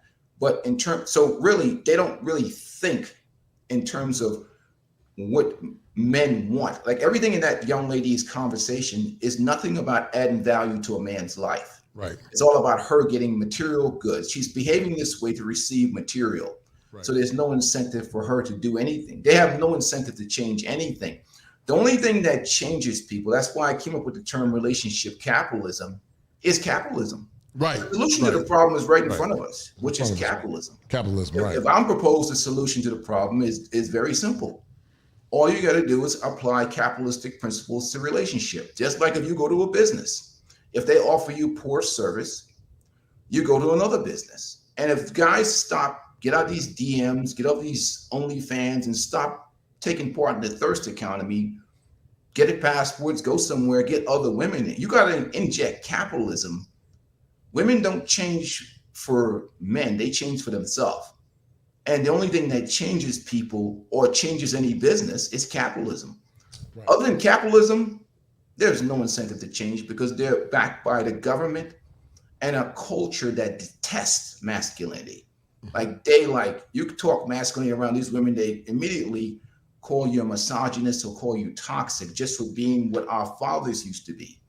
Right. So really, you're fighting against, and then you have the simps who back them up, because many of the men that come into space to attack even Chantelle or everybody here are mostly these simp men or these married guys that have their balls clipped and put in a jar and put on the shelf behind the rice. Those guys they're the biggest, Come on, man. Hold on. Hold on. We're gonna take a break, man, because we're gonna simp surfer alert. Hold on.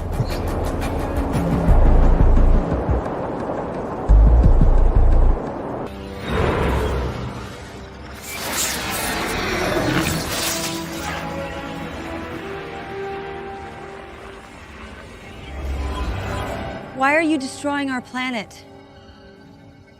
I have no choice. Yeah, the simp surfer Chantelle and Ingram, they don't think they have a choice, man. You know, they think they're supposed to be chaotic and not be masculine. They're the worst. Right? They're the worst, right. man. I'm telling you, these simps, and not only that, simps. I tell you what, simps are dangerous. They're dangerous. Yes, they will kill you. Right? Scarcity mindset. I can't get another queen. And some of these guys, you know, they're washing their wives' panties at night. And she better go in there and put that Ingram, that peaceful life guy, in check. He's saying things about women. Get him. Get Chantelle Simone. Right, and that guy's like, yes, dear. You know, some simp is coming in here, and then he's attacking you in the email, sending his nasty grams and stuff like that. And that's what you have with the community. These simps are the worst. They're monsters because, you know, like I said, they're dangerous. That's what we doing. These simps are dangerous, period. But that's the structure of the community, and you have to abandon that.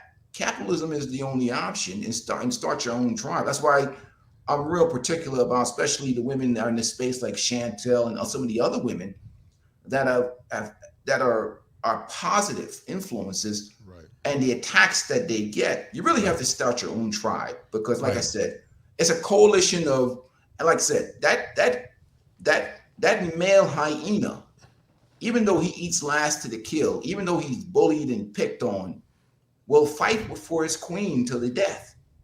Right. And you can't change that. The only thing you can do is abandon that. And that's like that cult life following, that cult life, cult-like loyalty. Yeah. No, I totally agree. You seen a guy like Will Smith come on the stage and smack the taste out of Chris Rock's mouth. I mean, and he's smacked him over a 304. He ain't defending his queen, like, you know, they don't even like him. You know, she likes another dude.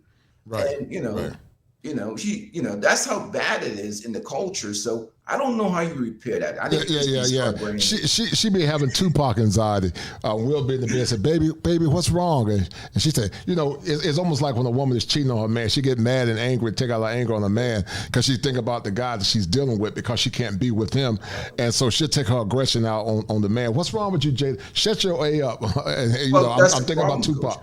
But that's what I'm trying to tell everybody. Like, that's that alpha imprint. How does a woman get over the psychological damage of some dude pounding her out, vigorously and viciously pounding her out, then trading her for a bottle of Mad Dog 2020 or some Bones Farm or some stuff to another dude, right? And they smash her in the other room. Not that I've witnessed any of this, you know, I'm a moral man. Stop capping. Anyhow, let's move on. Hearsay, speculation and hearsay. Real quick, shout out to my man Passport OG. He said you can't save a community built on sand, and that's very true. That's very true, man. I want to finish showing the clip that Ingram had. And I know Chantelle got to go in the field. I want to hurry and get Chantelle in before she leaves because Ingram, we got to make sure we get security in the back for Chantelle because she be. Definitely. She likes to join the truth, man. She calls a lot of hell, man. You know, she be talking trash. I call her. She the new spokesperson for the Fruit of Islam. Hold on for a minute. I want neither one of those. No thanks. And y'all wondering why men are choosing to be single or go overseas. Pay my bills.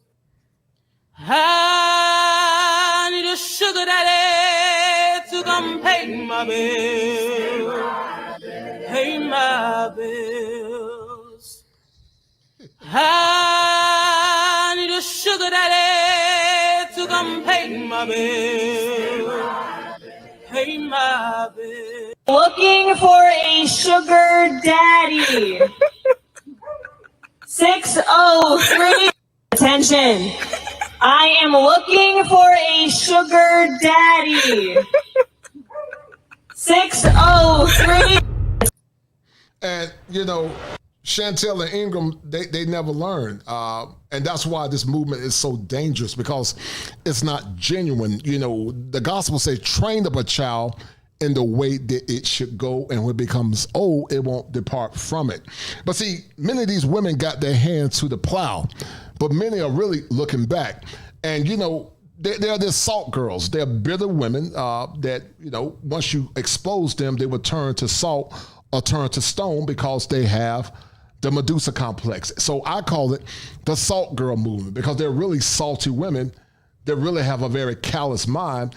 And in the esoteric, Chantelle and Ingram, there's something called the pineal gland. The pineal gland helps you see into what they call the third eye. And I don't want to really talk about that, but it basically helps you to see into the spirit realm.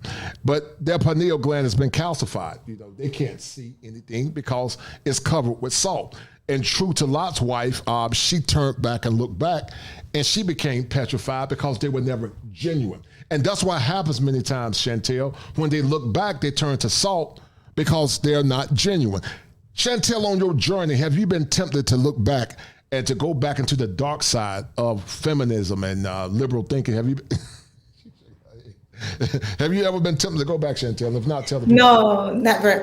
There's nothing out there. There's nothing there. These women are capping when they're talking about the streets. They're heading out in the streets. There's literally nothing out there but heartbreak and loneliness. Like, there's absolutely nothing out there.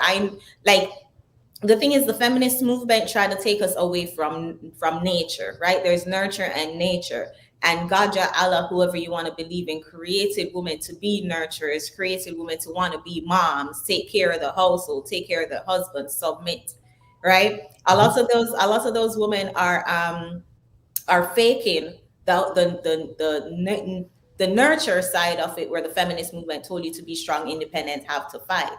There is nothing out there, absolutely nothing out there where I would say, yeah, I'm tempted to go out there. No. Mm-mm. Chantelle, we were both on a platform, not on it, but I was supporting it. And I think some of the people that believe in SYS, Save Yourself Black Community, they're genuine people, they mean well. They tend to be more or less on the Pan-African side. But see, the problem with that kind of thinking, Chantelle, is that Black people are not monolithic. And once again, the dimorphism comes when, as I said earlier, when it comes down to power, then they verge into Black girl magic, Black girl rock, chucks and pearls. When they come down to servitude, they diverge and they morph into Black men come back and serve the community. But when these Black men were going to school, nobody served them. So succinctly, Chantelle, why is SYSBM better than Save Yourself Black Community, in your opinion? Why is it better? First of all, and I do agree, right? I do agree. I believe that the content creators who are trying to promote Save Your Community Black men are coming from a genuine place. Right. However, no disrespect, I think they're coming from a very selfish place, a very ignorant place, right? Right. And this is why it's important for us to take everybody's perspective into consideration before we turn on our camera and start to put words out of our mouth. Right. I think for too long, Black women were raised to be selfish. For too long, we were raised to think that, we are the head, because let's be honest, the Black community is a matriarch. You cannot you cannot expect men to save a community that's a matriarchy. You cannot, right? If you want to save the community, save the laws. Talk about the child support. Talk about paternity fraud if you want to save the community. So I do think they mean well. I think that they're just going from a bad place, a wrong place, an incorrect place, because they're expecting men who have been called dusties all their life. They are expecting men who have been verbally abused by Black women to turn around and save the Black woman. Like, come on. I'm not a Black man, and that is just a slap in my face. I can only imagine how Black men feel about it. I advocate for Black men to go where they're loved and respected. Save yourself, because at the end of the day, you were there for you when you had to struggle. Right. Yes, ma'am. Yes, ma'am. Yes, ma'am. She's 1,000% correct. Chantelle is right. Because there's a war, Chantelle, where some, not all, shout out to the good sisters. I'm going to say it again. There are noble women that are listening, and there are good women that are learning. But there's a war, Chantelle, where they see the Black man is the purveyor of all pain, hurt, and also oppression. But if you look at things historically, Black men never had the power to oppress no one. We were both mules of the same cause. Historically, people of the African diaspora have been oppressed through colonialism or Jim Crow racism or aversive of slavery policies. And sadly, our women, they fell for the bait. They fell for it. And now guys are saying SYSBM, Save Yourself Black Man. Even though SYSBM doctrine is a little bit is strict in certain areas, but we look at it from a soft approach. But Ingram, what's your take on this SYSBM versus Save Yourself Black community? Why is it a farce and a travesty for men to get caught up in Save Yourself Black community, in your opinion? Why is it backwards thinking, in your opinion? Well, it's backwards thinking because it's a non-competitive mindset. And what it is a welfare mindset. And here's why. You want to reward people that are not willing to work hard. I'm talking about in terms of they want men to go and wife up these single moms and do all these other things and clean up the community, which is a non-competitive mindset, which is destined for failure. That's like the welfare state that's destined for failure.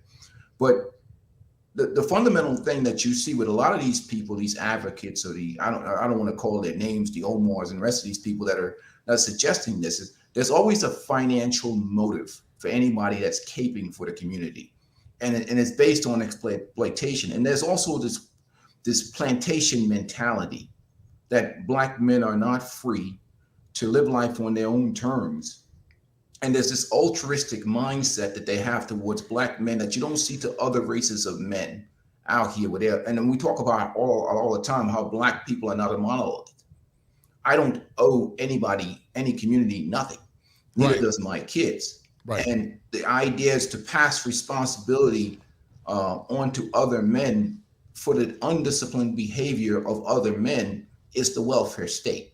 And that is a failed strategy. So the best thing that you can do for the community is not support these single moms. Accountability is the solution, which is if people don't have anything to fall back on, they'll behave themselves and they will do what's right for their best survival. So they actually have the wrong mindset towards dealing with people.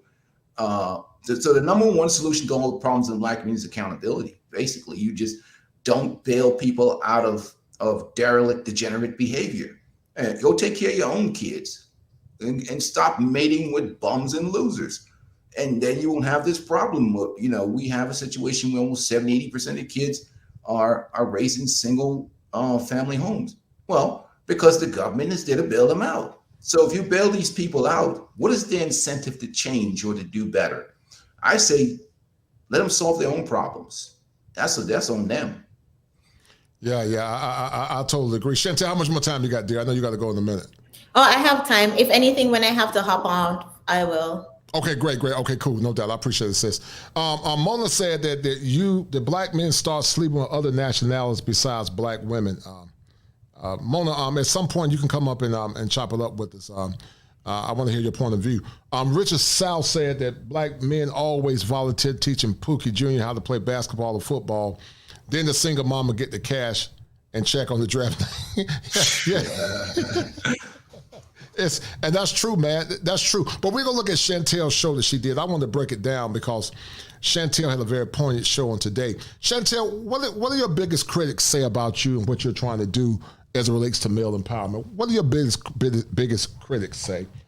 That I'm pandering to Black men. The thing is, I wouldn't even say it's male empowerment. I am advocating for more two-parent households in the Black community. And I'm advocating that young girls don't make my mistakes. I tell my younger cousins all the time, literally every day, do not do the same thing I did. And YouTube is a great channel, a great way to reach as many younger Black girls as possible. But unfortunately, a lot of these long titty broads interpret me telling young girls that they interpret that as me pandering to Black men. And it's just so sad. And it just proves why Black men don't need to be saving no community. Save yourself and save your family. Yeah.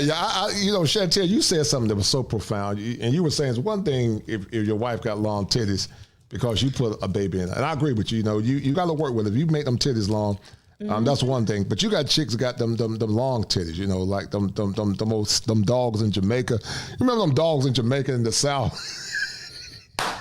I don't want to know what Chantelle's hate messages look like.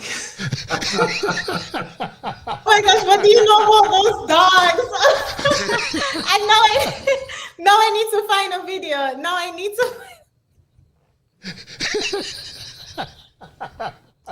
You need 24-hour security, man. Oh my God. 24/7 security. Chantelle, you so funny, man. Yeah, you know what I'm talking about, Chantelle. Them dogs in the South, man, in Jamaica, man, they got them real long titties. They had like 5 litters of puppies, man.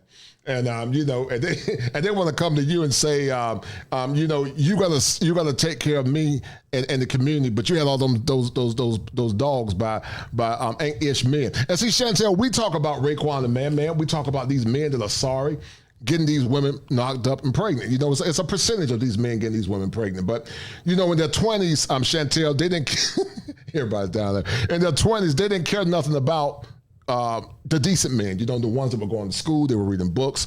They said they were boring, they were lames. But now their glory years of fame have went off into the sunset, Chantelle. And, you know, now they're looking for, like somebody called a whole retirement plan. And you know, and guys will say, "No, you got to give me something better than long TTs, a bad attitude, and fat ankles." And you know, you Chantelle, you're an advocate for health. You are an advocate for health. And you know, do you get a lot of vitriol because you advocate for women keeping themselves in shape and keeping themselves looking good?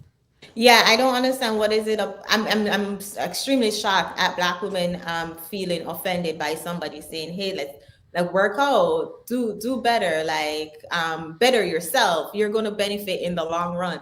Black women would much rather men accept them at their unhealthy way, unable to see their ankles, than for them to just go in the gym. It's mind blowing. I cannot.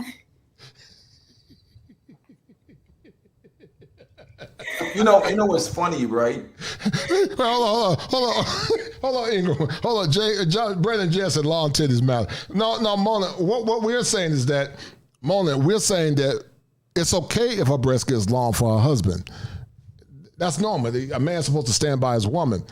But we're talking about narcissistic, selfish women that their bodies are messed up because they're giving their body to so many different men.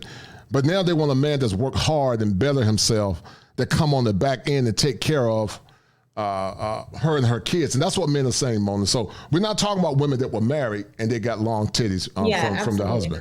Right, we're talking, yeah, go ahead, Chantelle, go ahead. And I mean, and I always say that your titties are going to get long regardless. I mean, like, right. You know, that's just the cards we were dealt. If you have kids, your titties are going to get long.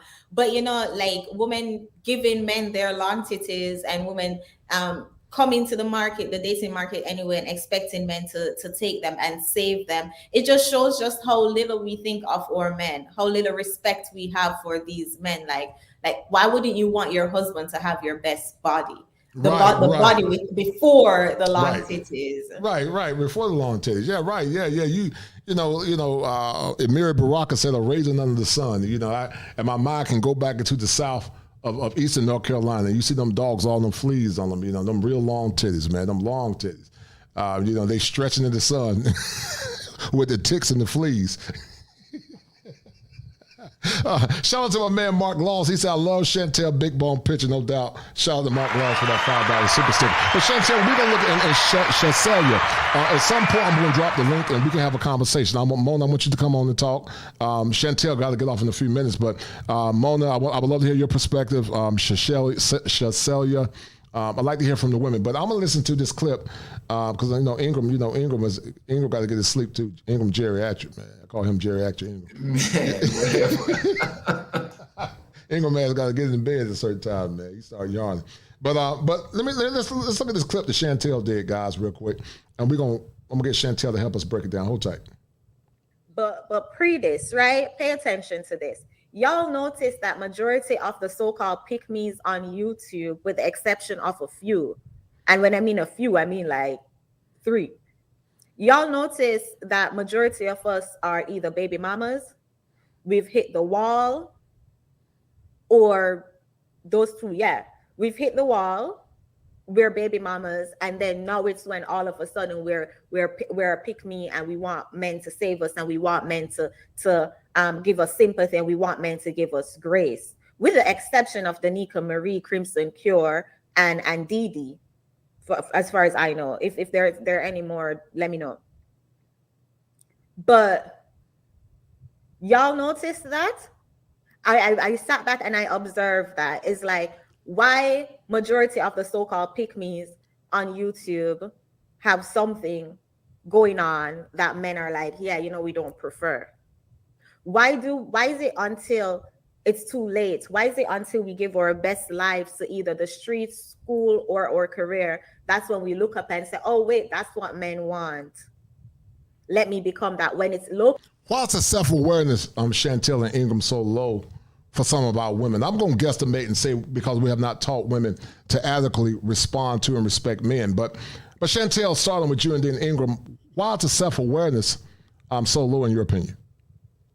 I think because of the lack of accountability as women, we were never held accountable. As Sister Shahrazad Ali said 30 years ago, you know, we have never had the mirror held up to us and say, hey, this is your toxic trait. These are your toxic behavior. We would much rather, a woman can hit her man with her car and say, well, he pissed me off. Like, come on, you know, we much rather point blame and point the finger and say, what about men or not all women without looking in the mirror. And I think we see it even when, like, say these YouTube content creators mean well. Let's give them the benefit of the doubt and say that they mean well. Even when they mean well, they lack the self-awareness. I saw a famous pick-me was on a panel once, and she was telling men that dating single mom is good because you have child support income coming in your house. Mm-hmm. And it's like, and she is a well-known pick-me in the space. So it's like, you know, we just, it sucks. It really sucks for men. Yeah, it does suck. Ingram, what's your take on the lack of self-awareness, man, when it comes from some of these women understanding what men want and need, in your opinion? Hello? Unmute yourself, Ingram. There you go. You can hear me now? Yes, sir. I think the fundamental problem is the way the culture is just it's constructed and how it's become. And like I talk about the hyena clan, and then you have the simps. And I think when you have a situation where you've gone at least 30, 40 years without no accountability, you create monsters. And when that is reinforced by the culture, reinforced by the gynocracy, and reinforced by a lot of men, especially in the community, that pander to women, they're going to have this delusional sense of self, and they're not going to believe that they have to do any work. And when somebody actually puts a standard to them or put a test to them, you end up. That's why even when the community, you can't speak off code down there, because they're going to start calling you names, you know, Uncle Tom, this and that. So we've really become so accustomed to these low standards and lack of accountability. And like I said before, the internet didn't help. I said attention is like a dangerous drug in America right now. And they're all addicted to it now. And even when you look at these dating apps like OkCupid and the rest of them, 70% of the people on there are like thirsty men on there, blowing up these women's DM. Right. So what do they believe if they're getting all this thirst from all this tension from men? They are going to believe that their value is higher than what it is. So this is the situation we have in the community. So I don't see really. So we're dealing with a complete world of delusion, and then it's backed by social policies, backed by a lack of any type of patriarchy or whatever in the community. So we just keep reinforcing a bunch of negative mentalities and anti-masculine mentalities, because, like I said, the only men they really respect in the community are men from the alphabet community now. So that community is done. Right. Right. I totally agree. Chantelle, I'm going to finish listening, and then I'm going to drop the link. Ingram, make sure you have the German Shepherds and the cavalry in the back, because, you know, Chantelle right now is a wanted fugitive. She's a wanted fugitive, man, and they don't like her. Low-key too late. It is low-key disrespectful to men, and that's why I say, what do Black men deserve? Because it is low-key disrespectful for us to spend our prime years or our best reproduction years either on the streets getting pregnant, or either in school getting our education, insert I'm a PhD, shout out to Kevin Samuels, or either in our careers, because we're strong, independent women and we don't need no men until after we've hit the wall, until after we have somebody else's child, until after our titty long. That's when now all of a sudden we're pick-me's. And as I said, I gave the disclaimer, it is going to be triggering. And I'm throwing myself under the bus too. Right. And then on top of that, when Black men say, you know what? We want to grab our passports and we want to go somewhere else. We want to find fit, feminine, and friendly wife who are in their prime. We are going to convince them, no, don't, stay here. Save your community. Save us. Wife us up, because now we know. Now we learn. Yeah, or titty long because we got somebody else's kid. Yeah, we've hit the wall and we old and wrinkle and we have to freeze our eggs. But now we know. So please, Black men, stay here and save us. Right. And I know it is a handful. And as I said, somebody's triggered. Somebody's watching this right now and is triggered. But we have to have the conversation, right? We have to have the conversation. Why don't we teach the younger girls, like, hey, we already made our mistakes. Yeah, or titty long. Yeah, we hit the wall and we waited until after we hit the wall to prioritize marriage and relationships. Shout out to Gail Nelson. Gail started her channel and she getting hit from the sisterhood. Go over there and support her. You know, we're having a conversation, man. Let's really sit down and think about it. And I honestly feel like if we have Black men's best interests at heart as much as we claim we do, we would encourage them to go out and find love wherever they can. We will encourage them to go out, get their passport. Chantelle, you said something that was very profound. You believe in the evolution of the family, and I love that about you, which in essence means that, similar to what Ingram is talking about, Peaceful Life is saying, they may have the right to exercise that option to get the best. Tell the audience why is it such an affront, Chantelle, for these women to come back when they're giving their best years to worthless men and men that are abusive, men that use their bodies up and lied to them, but now they want a good man. Why is that so offensive in your opinion, Chantelle? Because they only want a good man out of desperation. You don't want a good man because you want to be a good woman to a good man. You want a man to come and save you, and that's disrespectful. If you can't respect me when you're in your prime, when you don't need me, don't expect me to come and save you now just because you need me. That is disrespectful. Right. So it's basically like they want you out of need, not want. Exactly. Right. Exactly. Because if the economy wasn't where it was at, if you were still in your prime, would you be up here talking about Black men save your community? If your titty was still perky, would you be begging Black men to save your community? It's a killer, man. You guys are killing me with this thing, man. I have to say there's a clip, man. It's funny, but Chantelle she's telling the truth. Yeah, but you know, she's telling the truth, and it is an insult. It is an insult, Ingram. But you know, I look at it, Kosher. Go ahead, bro. I look at it. Remember back in the day when before Food Lion was what it is right now.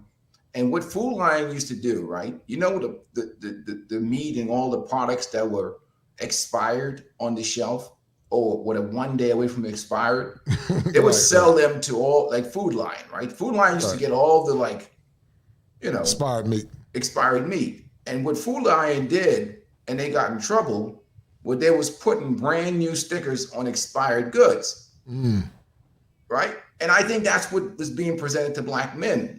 And nowadays they're doing the old Food Lion trick from the 90s, and it's coming at a full inflated value, not considering the fact that some of these women have been viciously and vigorously pounded out for the last 20 years, walking around. They're not in shape. They got a bunch of kids, got a bunch of debt, got a bunch of baggage and problems, and they're trying to get shame men into going and getting into relationships with these women when there's totally no value being added to the man's life.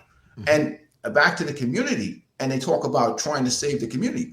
Remember when Ice Cube tried to do the contract for America, and he talked about things that the community needed, and those hyenas jumped on his neck, talking about what's in it for Black women. Vivica Fox with her deformations attacked him. They came at that man, and and they tried to destroy him. And what? They're like that old food line trying to sell expired goods at full price, full market value. And like I said, when Ice Cube came in there, they tried to take Ice Cube out. They came hard at him. And so anytime a man tries to do something for the community, the number one question they ask, what's in it for Black women? What's in it for Black women? That's what I'm saying. If you're not talking Black women or LGBTQ type thing, they're not interested. Because you look at the cities right now, the consequences of all these single parent households is wreaking havoc. And we know crime is only a symptom of the problem. So what you have now is the spawn of all these single parent homes and mating with Raekwon and Man are now shooting up the place and beating old ladies with sticks. They can't even live in the neighborhood.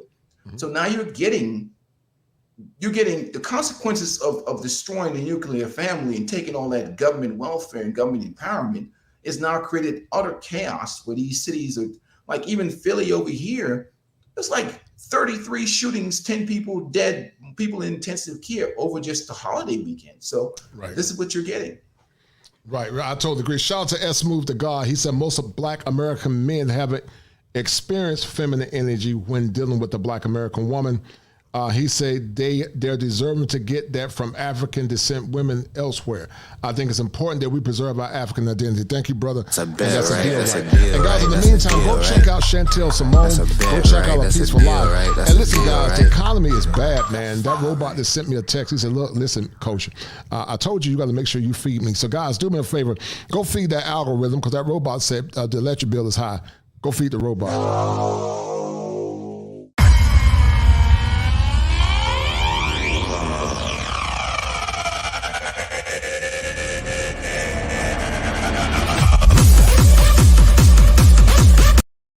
All right, I'm gonna drop the link. So if you come up, you got the cam up. We're gonna be still looking at Chantelle's until Chantelle pop off. She's been so judicious with her time. Much love to her. I always tell Chantelle she always get valet treatment anytime I see her, because she is the exalted lioness. And Chantelle, tell your boyfriend to make sure he protect you, sweetie. We're gonna have to come up and protect you with your boyfriend, because God, man, that clip, man, that statement, I'm gonna have to clip it because I can't really say it. What clip was that, man? What clip was that? The hanging things. Yeah. They say they got the testicles behind the rice jar. So guys, do me a favor. If you come up, you have to cam up. If I don't know you, you got to cam up. So you got to cam up. We can't have no surprises because I need all my guards on point just in case. If I don't know, you got to cam up. But Chantelle, I love your desire. Your desire is synonymous to Ingram about saving yourself within the Black community. Saving yourself means getting the best that you can get. When you have conversations, Chantelle, with your guy friends and even your boyfriend, what are some of their struggles? And you don't have to be too personal, but what do they say, Chantelle, about what they see in the Oh my gosh, it is rough. I have a story to tell as we wait on the clients, callers to come up. So I was out on Saturday with one of my girlfriends, and I witnessed a scene in a restaurant. So I'm a little nosy, so I went over. It was like I saw. So there are 4 girls at the bar, and there are 2 guys sitting next to them. And the guy that was closest to one of the girls, they were talking. And then her friends got up, went outside, and she stayed back to exchange numbers, I guess. And one of her friends came in and grabbed her and pulled her out, and created a scene. So I had to go over and say, what was that about? Content. And I'm just nosy. Apparently, her friend grabbed her because he didn't pay for her food and drinks. Now, granted that they had just met, but she expected him to pay for her food and drinks just because he sat next to her at the bar. So when we got conversation, and I asked them about dating, and they said that's what it's like. Entitled women who just want to use men for their wallets, who just want men to just spend on them and not get anything in return. And that's what dating is like for a lot of men. So that's why when people are advocating to save the community, it's BS. Talk about the entitled woman if you want men to save the community. Call out and hold those women accountable. Right. I totally agree. And I think it's even more so, Chantelle, for those men that have done the work. You know, Ingram, like I said, D1 athlete, he went to college. I have 3 degrees. I've been married for 23 years, 26 years, to say the least. But if I was a single man in the game again, the woman's going to be my woman. She's going to have to be a 5-star recruit. I only deal with McDonald's All-Americans. If you're not a McDonald's All-American, I don't even look at you. You got to be a 5-star recruit. Because I got my stuff together. You got to come correct. You got to be feminine. You got to be cooperative. You got to be a godly woman. Yeah. I got very high standards, man. You know, I cannot lower my standards. Cause you see me, Chantelle, popping, with the purple beads on. That's a king's color. You know, that Leo popping. You know how us Leos do. We got to get it in. And the flame maker's hat. I got that from Harlem. So like the young folks say, stop playing. That's what the young folks say, Chantelle. So you're gonna come into my life. You got to be on point because I got my stuff on point. And Ingram and I, we were actually in Atlanta a while ago at the LaPeep conference, and Ingram is a good brother. We had some good conversations, and Ingram is an accomplished man, 6'7". He's a giant. I have to look up to Ingram for about an inch, but him and I are about the same height. But yeah, Chantelle be having them schizoids when she see them tall men. She be going crazy. She be shaking in the Shan. She be turning to Shan. She go from Chantelle the advocating for men to Shan. I need me a tall man.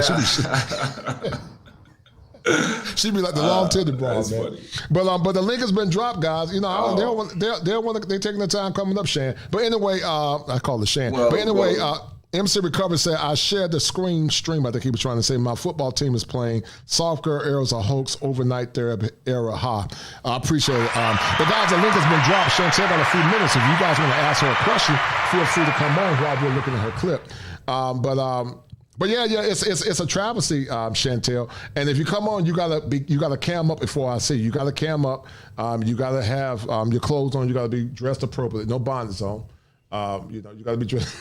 You gotta be dressed appropriately. We don't need no bonnets because this is Leo territory. So Leo's we're regal. So you gotta make sure you represent. But we're gonna finish listening to Chantelle until they come on. Hold tight. Go wherever necessary to find a woman who is going to be fit, feminine, and friendly, and cooperate with them. Shout out to Gregor said the word error was the key. Yes, Chantelle, I'm sorry, I missed it. Yes, Chantelle, you have a particular female online that is playing the Save the Black Community card. And I low-key think that's disrespectful. Shout out to you.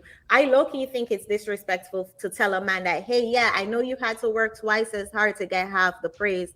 And I know you had to prioritize it all your life. You had to make sure that you don't have kids out of wedlock. You had to make sure that you work hard to break the stereotype. You had to make sure that you went above and beyond to not fall within the stereotype. But now we need you. And even though the women of your community, all right, hold tight, were careless with their womb. Hold tight. I see a young lady in the back. How you doing, Shania Nash? That's your name. How you doing, young lady? What's going on? Who is it? Hello? Hold on, I'm sorry. I think I got something. All right, hold tight. This time, whenever you can back up, I'll bring you back up. But yeah, so Chantelle, the evolution of Chantelle Simone is beautiful and it's powerful. Shania Nash, how you doing, man? What's going on? I would just like to add to the conversation. Hi, I'm trying to turn it up. Oh man. Hello, can you hear me? Yes, ma'am, I can. How would you like to add to the conversation? Okay, hi. All right, what's going on?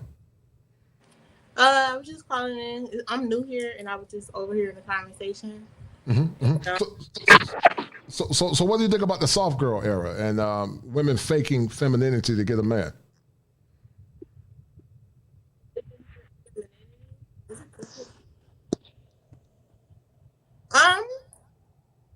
I don't think women can fake femininity.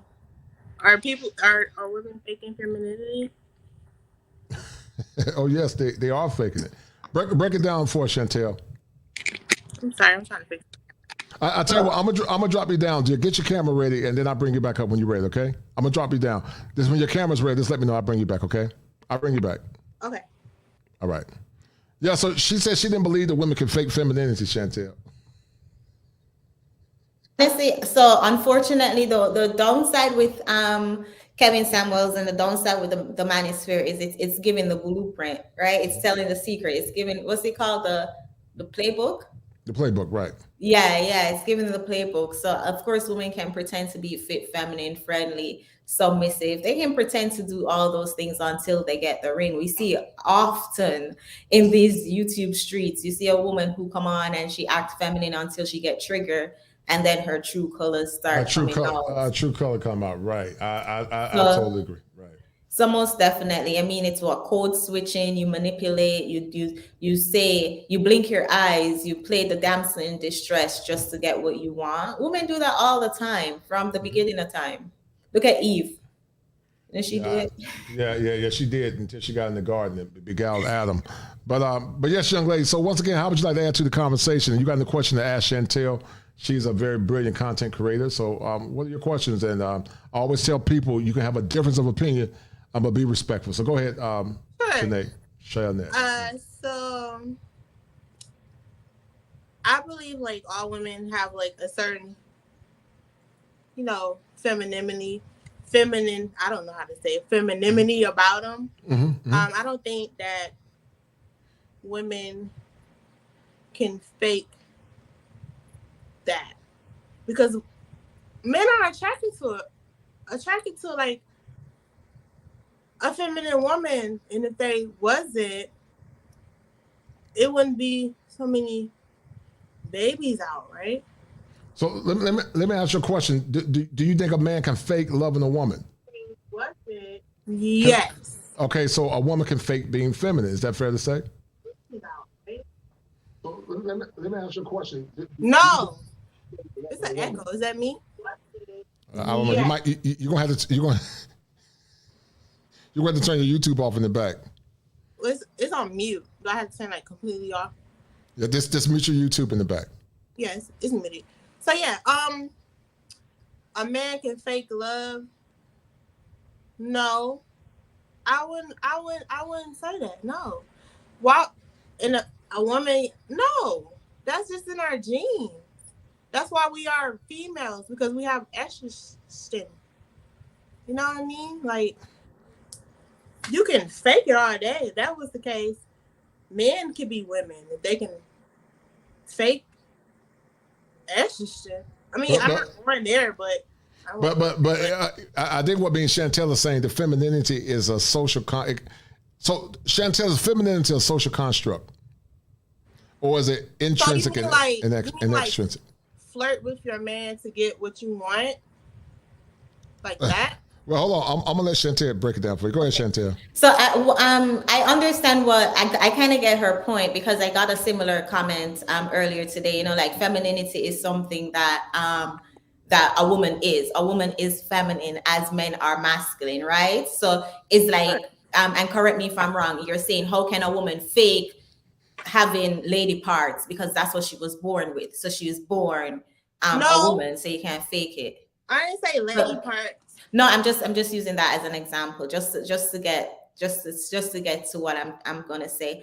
I think it's being faked in terms of unfortunately a lot of us were raised to be masculine. A lot of us were raised to wear the pants in the relationship, to challenge the man, to not be submissive, to be strong, independent. I don't need a man. So that programming was given to us, and that's not feminine, right? That's not femininity traits. Because if you're feminine, in America, overall, like Black communities everywhere. I'm not trying that will consider not feminine. So like you fake being submissive, or you fake being nice. Have you ever experienced somebody who's like a backstabber? Like they'll smile in your face, but then behind your back they talk about you. Women can just fake being feminine. I think that's just like why men are just attracted to women. I think we always have that something that makes us attract men and men like us. I wouldn't say it was like you're muted, culture. You're muted. But what we're saying, Shania Nash, Miss Nash, Shia, what we're saying, Shia, is this. Your logic is that femininity is just part of a woman, so therefore it just gonna be what it is. But what we're saying is that femininity is fluid. You think femininity is static, but it's not. It can be fake and it can be real. Women can turn it on and turn it off. Even though some women are more feminine than other women, some women know how to turn it on extra. Give an example. Have you ever cried to get what you want? Even though you knew you were trying to manipulate folks, but you shed crocodile tears to get what you wanted.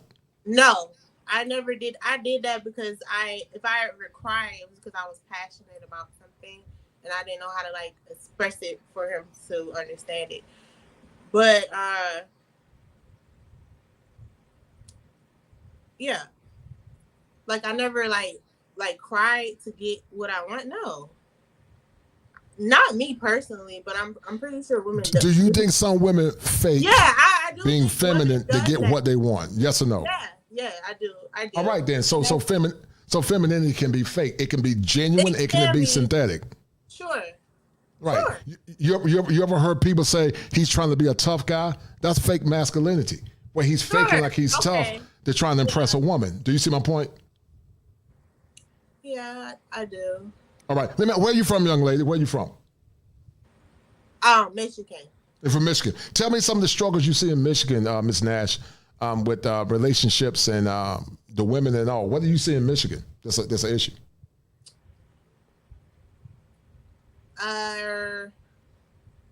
A lot of men have girlfriends or somebody they're messing with, and then they act like they're single, but they have like a whole woman at home or something. Or, yeah, that's it. Do you think women are playing a role in their own struggles by letting worthless men use them and impregnate them? Do you think some women are playing a role in their own pain and hurt? Would you agree with that? A role in their own pain and hurt. Yes, sure. Ma'am. Tell me why. Well, because it could be a lot of things why. It could be what they seen growing up. It could be what they experience for the first time, and then they get like traumatized, and that's what they go on. It could be, what their mom or dad tell them.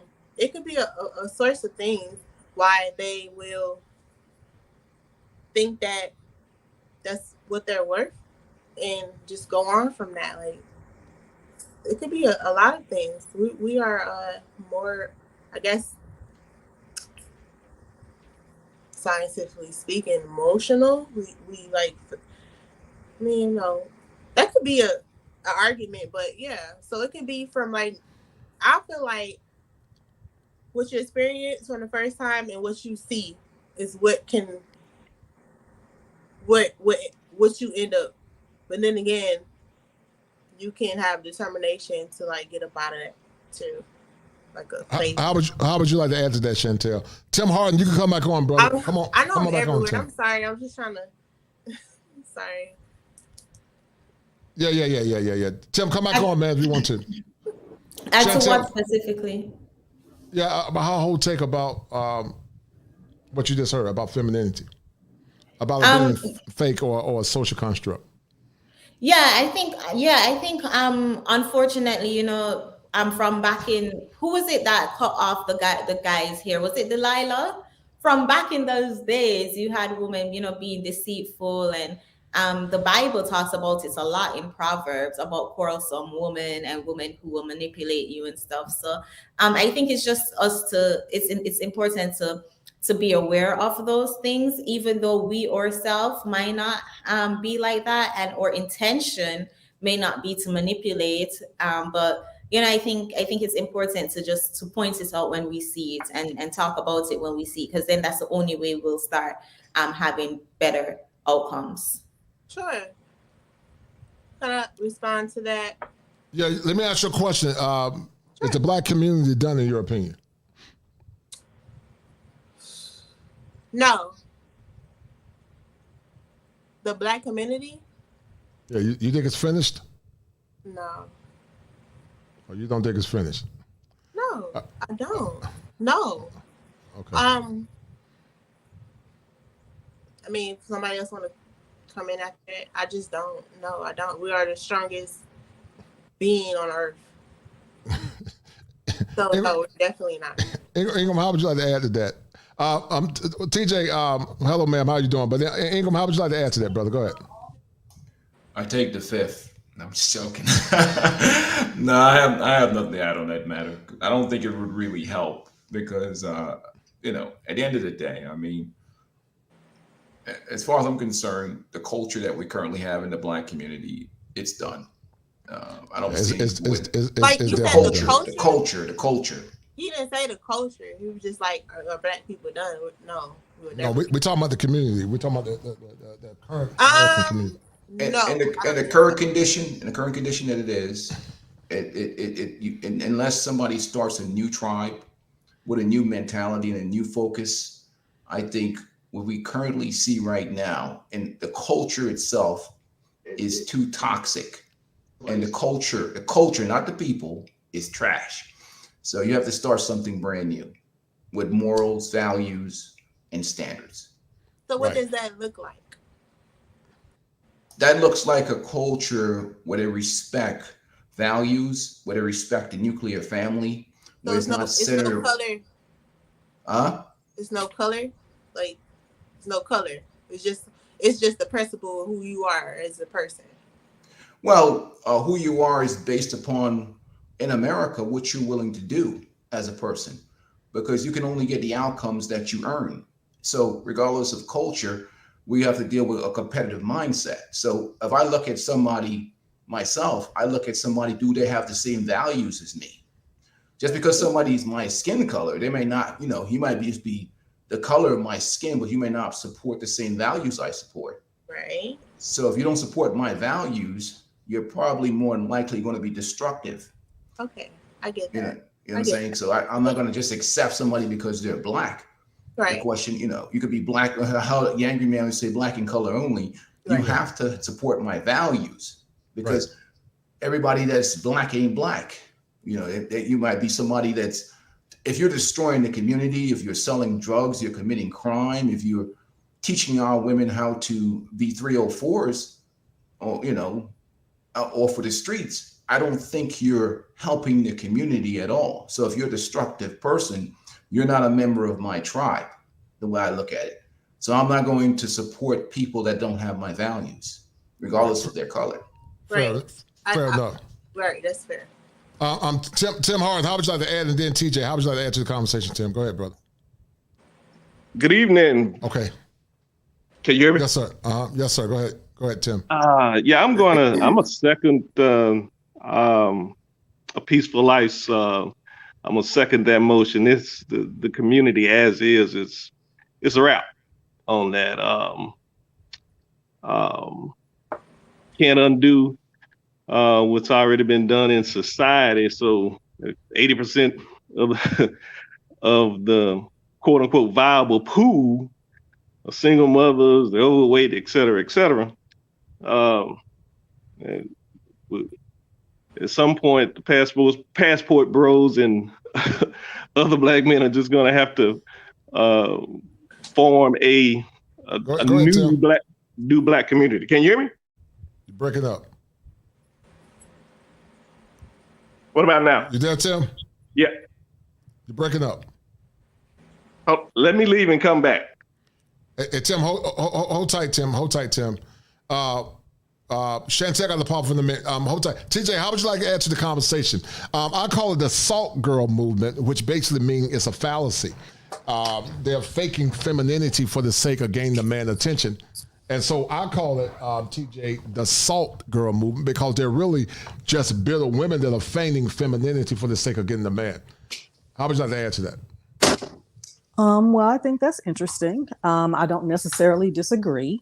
And I think that's what I was asked you the other day, if that was the same thing as conditional femininity, because I hadn't heard of what a soft girl era was. But I will say, if it's not genuine and you're not genuinely trying to make the effort to be a better woman, it is just another form of manipulation. And that's what it is.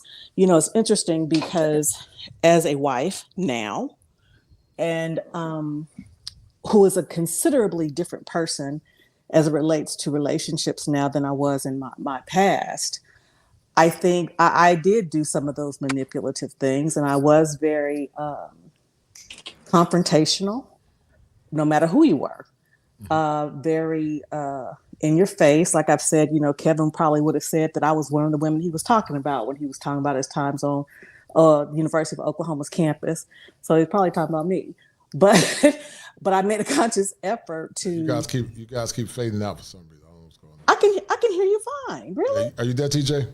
I am. You can't hear me? Yeah, you fading in and out. You know, I'm gonna call in from my computer. I can hear her fine. She's good. Ingram, can you hear TJ? Is she fading in and out? I can hear her perfectly fine. Yeah. Oh, okay, well maybe I can't hear her. I don't hear anything. But keep talking, TJ. I apologize. I can't hear nothing. But go ahead.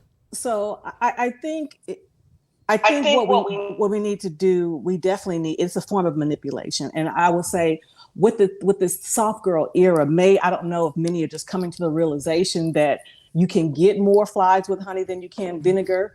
But that the old folks used to always say that anyway. And it wasn't just to get what you want. It's just it's nice to be nice. And a lot of us women, myself included, thought that to be abrasive, to be in your face, to be overly assertive was a good thing. And it just simply isn't. What the young women are saying is true, you know, lowering your voice and all those things, but it's not simply to get what you want. It's the way it should be, period. Right. I agree with you, TJ. But the question is that a lot of men feel like it's fake. It is. I call it the salt girl era because they're just bitter women, TJ, that are trying to hit a jump shot at the buzzer. And, you know, and they're trying to find a suitable man. And see, the thing I love about you is that you did evolve to some degree and you found a husband, but everybody's not going to find one. And men, they got their stuff together. They're hard workers. They got they're highly educated. They're not going to settle for mediocrity, and some don't like it. Shout out to Selma Haywood. Selma Haywood said that the community is on its last leg. Economically, we are behind. Socially, we're in a deficit. Health-wise, we are also deficient. Educationally, we're done. I agree with Selma Haywood. She's a very logical woman. Selma, please come out if you would like, girl. What do you say about this, TJ? Because you talked about something about, regardless, I like, you said whether you tell the truth, good or bad, they don't receive it. And I agree with you. Yes. So what's your take on that? I agree. I don't know if it was Mr. Ingram said, I think a lot of it has to do that as far as women are concerned. And I'll just speak, you know, as a 55-year-old reformed modern woman, if you will. We don't have the self-respect for ourselves. So we definitely don't have the self-respect for others. That's one part. I think one of the things I think that made my journey a little bit better is the fact that I had started doing the work for myself first. So by the time I met Mr. Randolph, I knew that I was different. I wasn't different because I was trying to get him. I was different because I was different. I had started making the changes before I met him. And I think that is very important because some of these women are just doing it, like you said, to get what they want. Okay, Chantelle, thank you, sweetie. I enjoyed you. Thank you guys so much for having me. Thank you, sweetie. Love you. Have a good one. All right, bye-bye. Go ahead, TJ. Oh, no, I agree. I think they're just trying to get what they want and not really doing a in-depth analysis, self-analysis, if you will, or self-introspection to really feel like, hey, you know, it's not just about getting what I want now, but why wasn't I able to get it before? And it has to do with you. Can I say something? Yes, go ahead. So what makes it okay? So what? Okay, I mean, I guess speaking from my male perspective, I didn't know this was going on. I didn't know people was faking femininity. I didn't know that. But what can we do to fix it? What can we do to make you guys if it was a woman that was genuine? How would you know the difference between a feminine woman or someone that was faking it?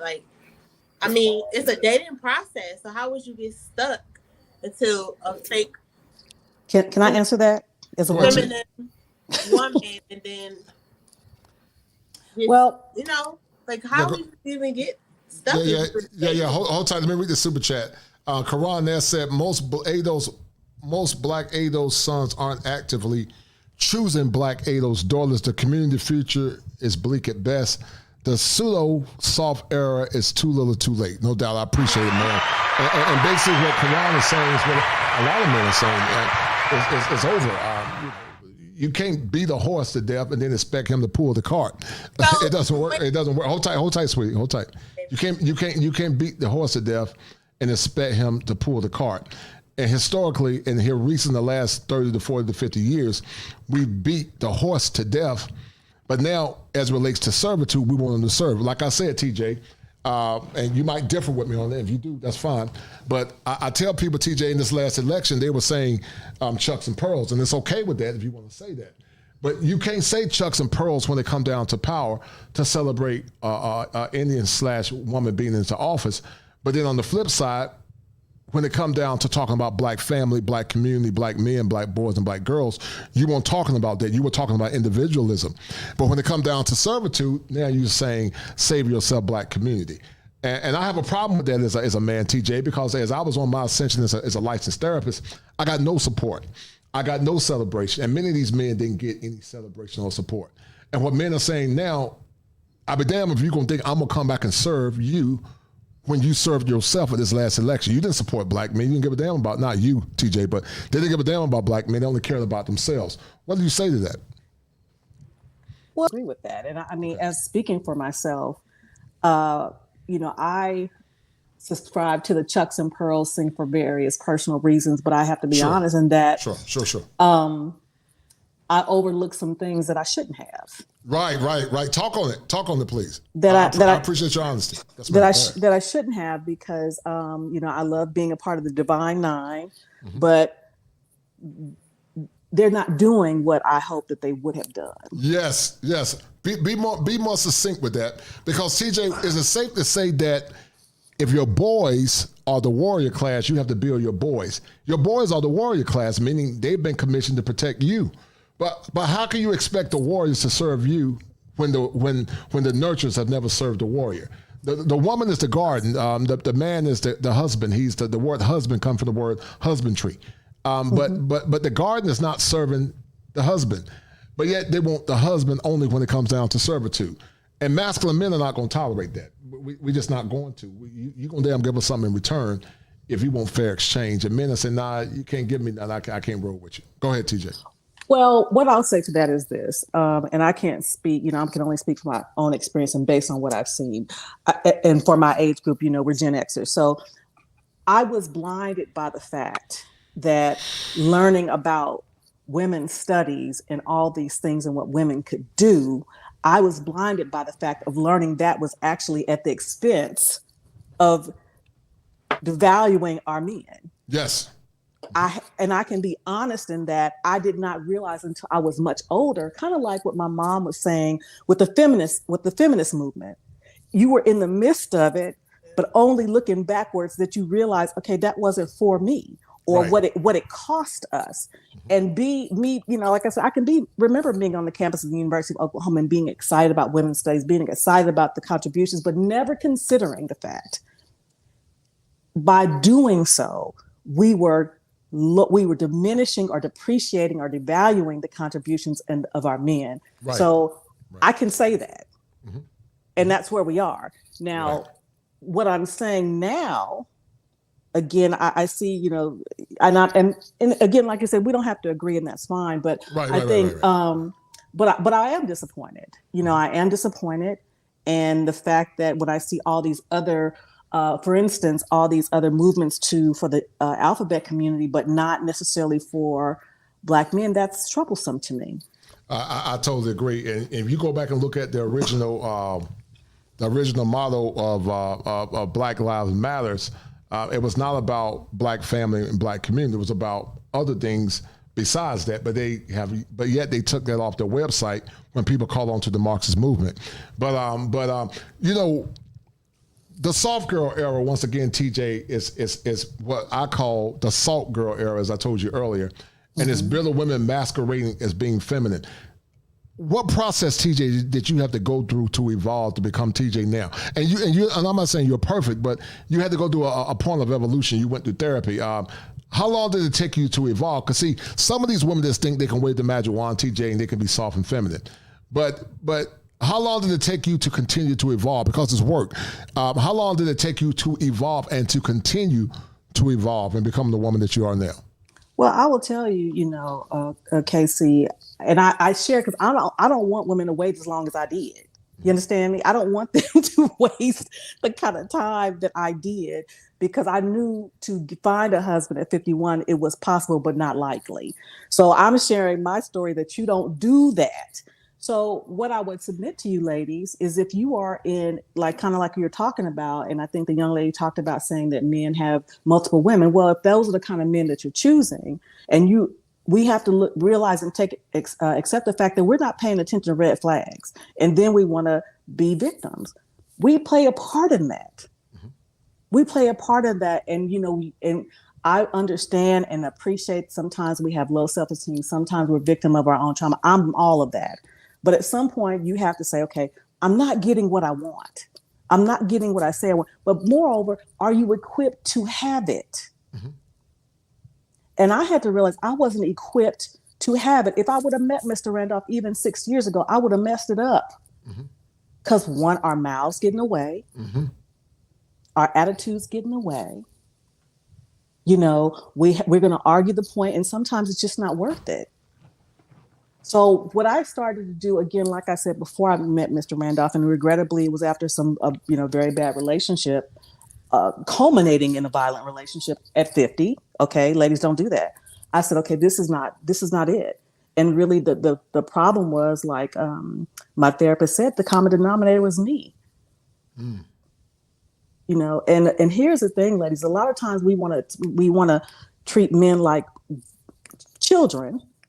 And then we look at, well, how come they're not treating us like they're women? They're treating us like they're mothers because we're mothering them. Mm-hmm. And a man doesn't want to be mothered. So I totally agree with that. And I appreciate your honesty and your insight. I'm Tim Harden. Go ahead, man. I know you wanted to finish down one, brother Allen. All right. Can you hear me now? Yes, sir. Perfect. Go ahead. All right, great. Yeah. So I guess I'm really actually going to confirm or third the motion that it's the community as is, as we see it right now, is over. And then let me congratulate you. That's pretty masterful to come up with. What do you call it? Salt life era. The salt girl era. Salt girl era. Yeah. I tell you because Black relationships seems to kind of take on a life like the national news cycle, because people have been talking about this for the last 48 hours. Seem like the soft girl era. Every time I hear it, it's almost like let's just throw something up against the wall to see what stick. Right. Because I think they know. I think they collectively realize, hey, it's over. Brothers are not taking a raw deal anymore. You and I are Gen X, and most of us came up doing I call it the Keith Sweat era. Right. Make this last forever. Right. Yeah, you just have to make it last forever. Yes, indeed. Yeah, and the sister mentioned she's went to OU. I went to school about 100 miles down I-35, so I'm quite familiar with college life back in if you were Gen X, back in the the late 80s, late 80s, early 90s. So we tried to put our best foot forward. At least I thought we most of us, contrary to popular belief, most of the guys I knew, we wanted to be married at 20, 25, or no later than 30, and the confluence of the social climate and whatever else, a lot of us, 51% of us are single and childless now. So as the stats have been stated, BGS and other gentlemen.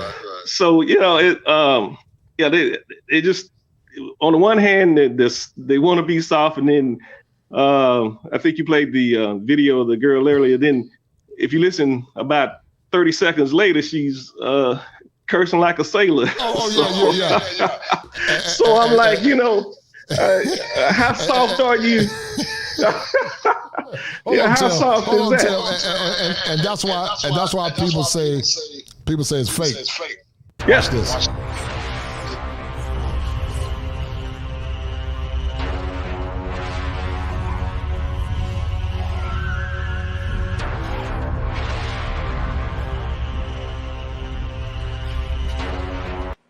Yeah, Tim, they get that scheme affliction, man. There you go. Can I add a little something to your soft girl era? Hold tight. Shout out to the young lion, man, Ty Cutler. He's a Leo. He's a quarter Leo. He ain't got that swag like me. Much respect. But so I'm gonna add to it and say they're just trying to throw salt in the game, salt girl. That's all in the game. Well, right. And that's why I said what I said, Tim. Right. On one hand, along with the video, the soft girl era videos has been for bashing the past bros. And I'm like, man, why don't y'all just admit it's a wrap? The community as we know it and see it, in my view, and I'm talking about from Gen X down. Right. We ain't trying to get down like that no more. They used to say, old folk in the country would say, even if you beat your own dog, he's gonna right back and snap at you. And how many? We're no good. We're on the DL with this, that, and the third. And then when we say, you know what, let me take my ball and go somewhere else, then that's a problem. So. Yeah, you're real quick. I want to hear my man Alan. Oh, you like to close it? Yeah, it's an echo. I don't know who's this. But go ahead. I don't think it's me. I'll go ahead and mute myself. All right, go ahead. You said you're about to close it? No, go ahead and speak a piece. I'm gonna let Alan and Yusuf speak. Go ahead. Okay, I just want to say, so if it's like an end to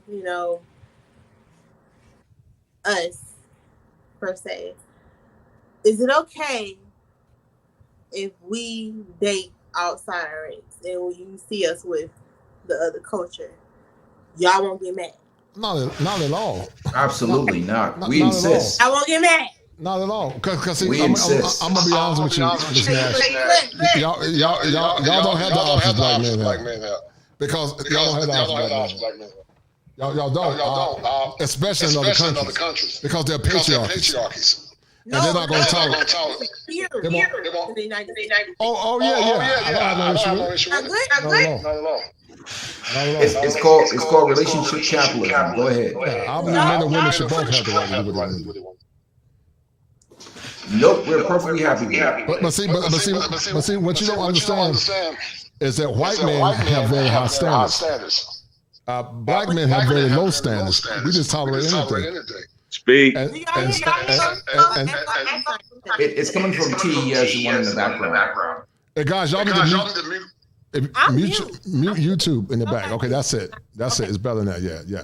But as I was saying, black men, I was in a movie called Frustrated 3, and Black men universally are seen as sexual objects. Let me show you this clip real quick, and then I want to hear Brother Allen. He's very deep. But black men universally are loved and revered abroad. But check out this clip of the movement on the being. Go check out Frustrated 3. Hold tight. When you date a woman and she may be a potential wife, it's a competition thing all the way. I can't take it no more. They feel propped up because they feel more beholden to the government. And then their man comes second. That's why they figure that they're strong, independent, don't need no man because they have the government. Because the men are failing us, to be honest. Guys thinking about themselves and they'll think about you after you react. You don't hear anything about being good wives and all the other stuff. What you hear is you strong and you independent. You can do it on your own. You got black girl magic, black girl walk, but you ain't said nothing about black family. My mother is like what they consider to be the strong black woman. I feel like I projected that onto the guys that I dated. Ladies have no idea how stiff their competition really is. You have no clue how black men are viewed in the rest of the world. We are the #1 most sexually desired man on the face of this planet. They would call Jesus Dusty if he was here living in America because of the gross narcissism that a lot of our women have.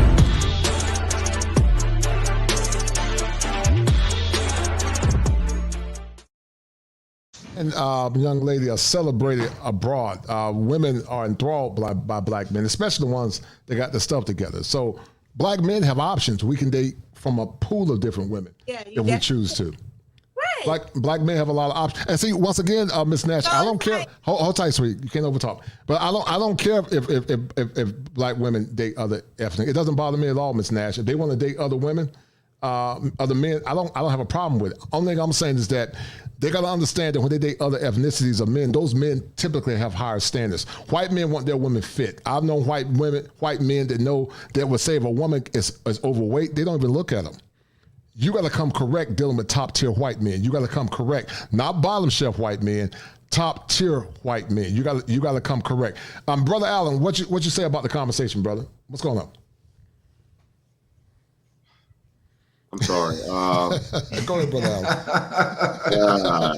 I've been holding myself at bay. Just I wanted to jump in, but I didn't want to be rude. Go ahead, Brother Allen. Go ahead. As far as the community, it's over. It's dead. It's dead. It's been dead, right? I'm 40.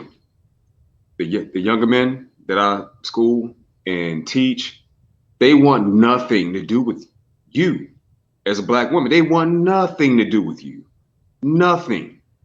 You raised them. It's been 3 generations of you that they've had to suffer through. They want nothing to do with you. Hey, dear Miss Nash, hold tight, dear. Let them talk. I don't color cross them, but I'll let you talk. But go ahead. Let them finish talking. Don't color cross the guests. Go ahead. They'll date you and have sex with you, and that's it. But as far as long-term partnership, they want nothing to do with you. Mm-hmm. Men in my age range don't really want to date you. They really don't. Why would you go to an environment that's hostile to you every day, have no peace, no security? You don't know if your car getting stole, if you walk in a house, you can get jumped on, and just live in that. The hood is dead. What we call the community or the communita is over. No one wants that anymore. Right. No creature in nature stays in an environment that's hostile to its survival if it can leave. None. But black folk got to? You crazy. Ain't no way. All that soft girl stuff, man, we see through that. We don't care about that. You can fake. We'll use you and we'll move on. It's simple. People think Miss George said that, I'm going to read Miss George's comment. She said most black boys in their 20s are chasing non-black girls off rip. Even though I see many of those non-black girls are for the streets, they just like with long hair, but black guys are chasing them anyway. Well, many will argue, Miss George, that a lot of our women are for the streets. Many will say they're wearing the hair of other women. They try to emulate the women that they talk about. So many are saying the same thing. So, I mean, listen, black men, it's not when the men travel abroad like James Turner and many of the brothers, they're dating black women. They're just not dealing with black women in America because of the attitudes, the lack of femininity, the lack of cooperation. And that's what men are saying, more or less.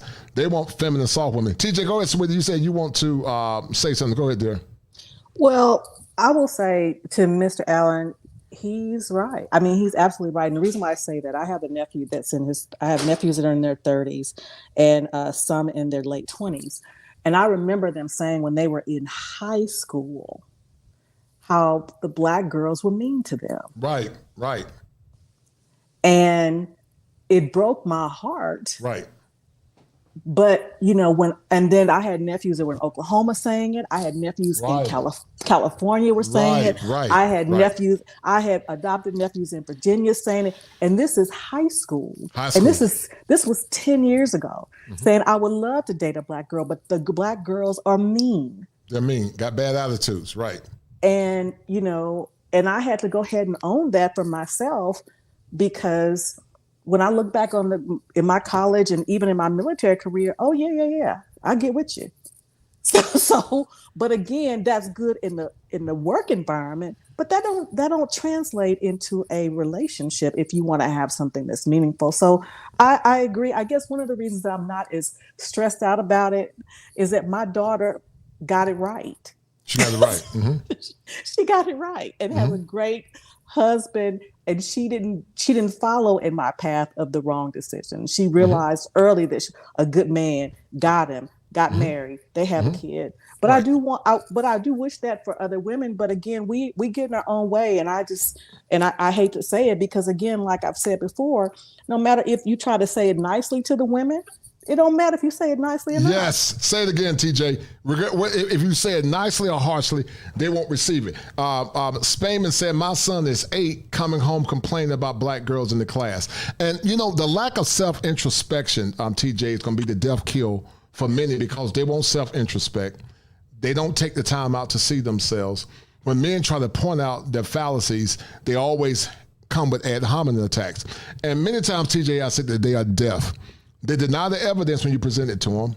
They become enraged, TJ, when you present them with the evidence. They argue through ad hominem attacks, meaning they attack the messenger instead of the message. And they will fight you verbally and physically, or they will flee because they can't handle the truth. And, what they don't understand, Black men want to deal with Black women, but a lot of our women, sadly, in America are very masculine. Some say they're overweight. And a lot of our men want women that have their own hair. Men like natural women with natural hair. And a lot of men have issues with that. They want women that exude those qualities. But see, when men tell women what they want instead of trying to change, they don't change. They become combative. And that's why men are saying, you know what, enough is enough. I'm tired of fighting. They don't listen. And I'm just going to do what's best for me. You got a brother up here, Brother Allen, TJ, man, a 6-figure brother. Tell the audience, Brother Allen, the struggle that you went through, man, when you were trying, with your woman competing against you. A 6-figure brother, TJ. This brother's 6-figure, probably about 6'1", 6'2". And but he struggled with his own women competing with him for power in the relationship. Tell the audience, Brother Allen. Okay, Allen, you fine. Go ahead and get yours. Yeah. All right. So as a government contractor, my wife at the time emptied my bank account and left me stranded overseas. It went from 12 G's to less than $500. Oh my goodness! Wow. What? Not once, not twice, but 3 times. You don't. After everything, I come home and everything was said and done. She admitted to me after libations and tree that she was jealous at the fact that I had the opportunity to go overseas and travel and see the world, but all my money was coming home. You don't quite understand the mentality of the modern Black woman now. Everything is about self. They don't care about the family, the kids, the structure, the head, God, none of that. It's all about them and what they want.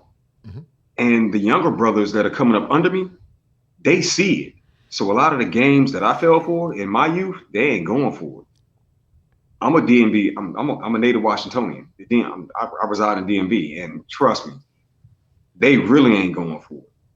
So when you see these younger men gravitating toward women that don't quite look like you, it's for a reason. They've had Mama, the aunts, their sisters and female cousins all emasculating and beating down on them verbally. I bet you can't, I bet you won't, you bet not. Talking to a young man that could, if he chose to, could knock all of them out. Exactly. With one hit. I'm just saying, like, you don't understand the level of disrespect. Kevin Samuels tried to break this point down to a young lady when he asked, are Black women more important than the community as a whole?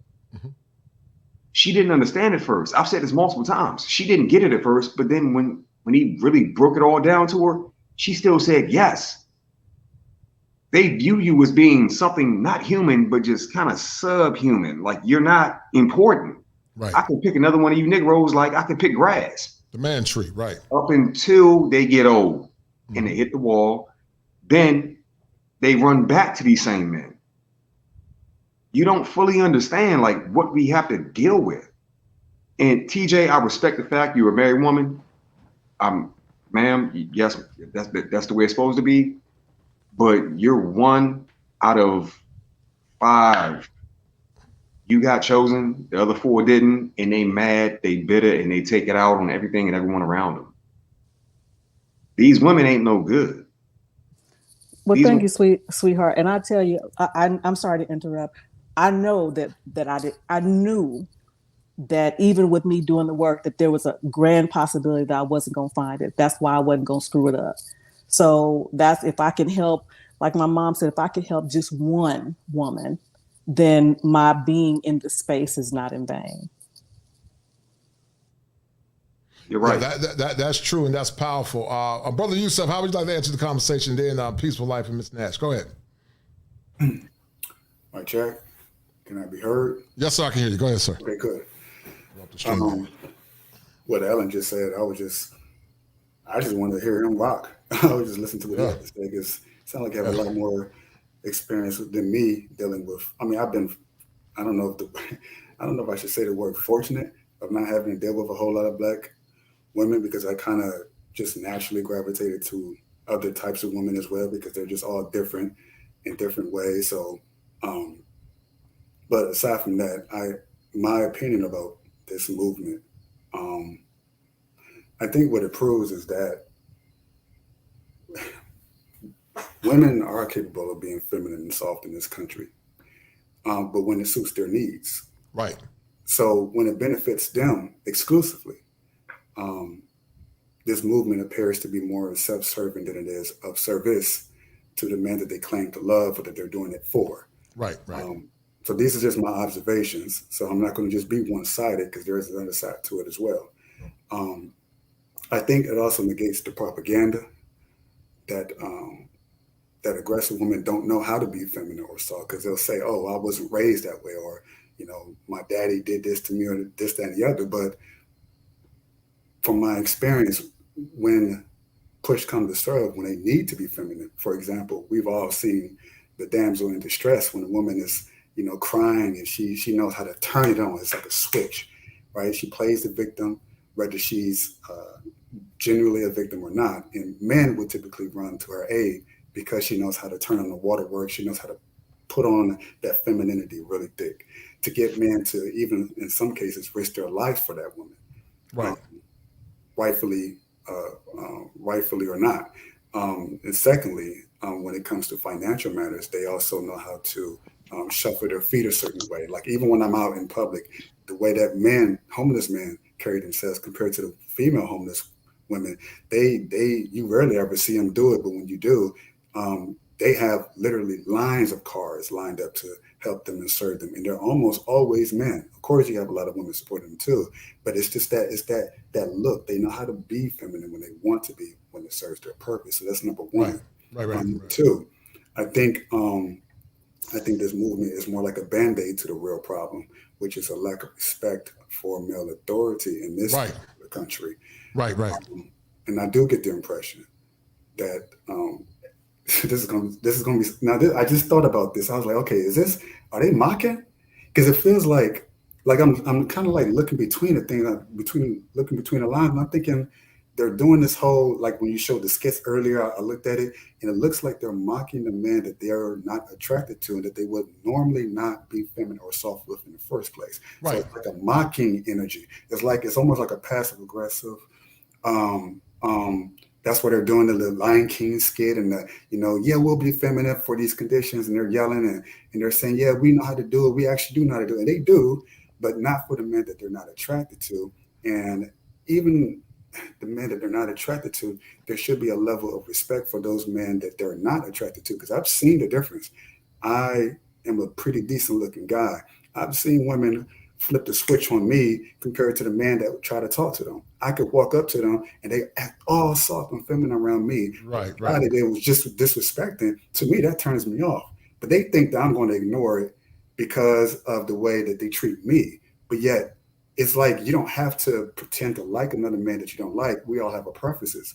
But even when I'm dealing with a woman I don't like, I don't disrespect them. Right. I don't treat them as I don't treat them as lesser than. I don't give the impression that I am better than them. But that's the attitude that a lot of these women give men that they don't find attractive. But the man that they find attractive, and I'm just gonna put myself in that category, me being one of them, it's a completely different experience. But the rare times that I see how they treat men that they don't find attractive is really, really kind of sick. So lastly, yeah, I totally agree, man. Richard, do me a favor for a minute, brother. I'm going to drop you down, Richard. This camo up in the back, and then if you don't want to show yourself, that's fine. But I got to see your face at least, and then I'll bring you up, Richard. I'm going to bring you up, but I just need to see your face, and then I'll bring you on, Richard. So once you show your face, Richard, I'll bring you on. Then you can turn your camera off, and I'll bring you up. But go ahead. I got one last point. As far as the positive, the benefits I see of this movement, I think it has the potential to lead to something great. Because every movement starts out that way, potentially.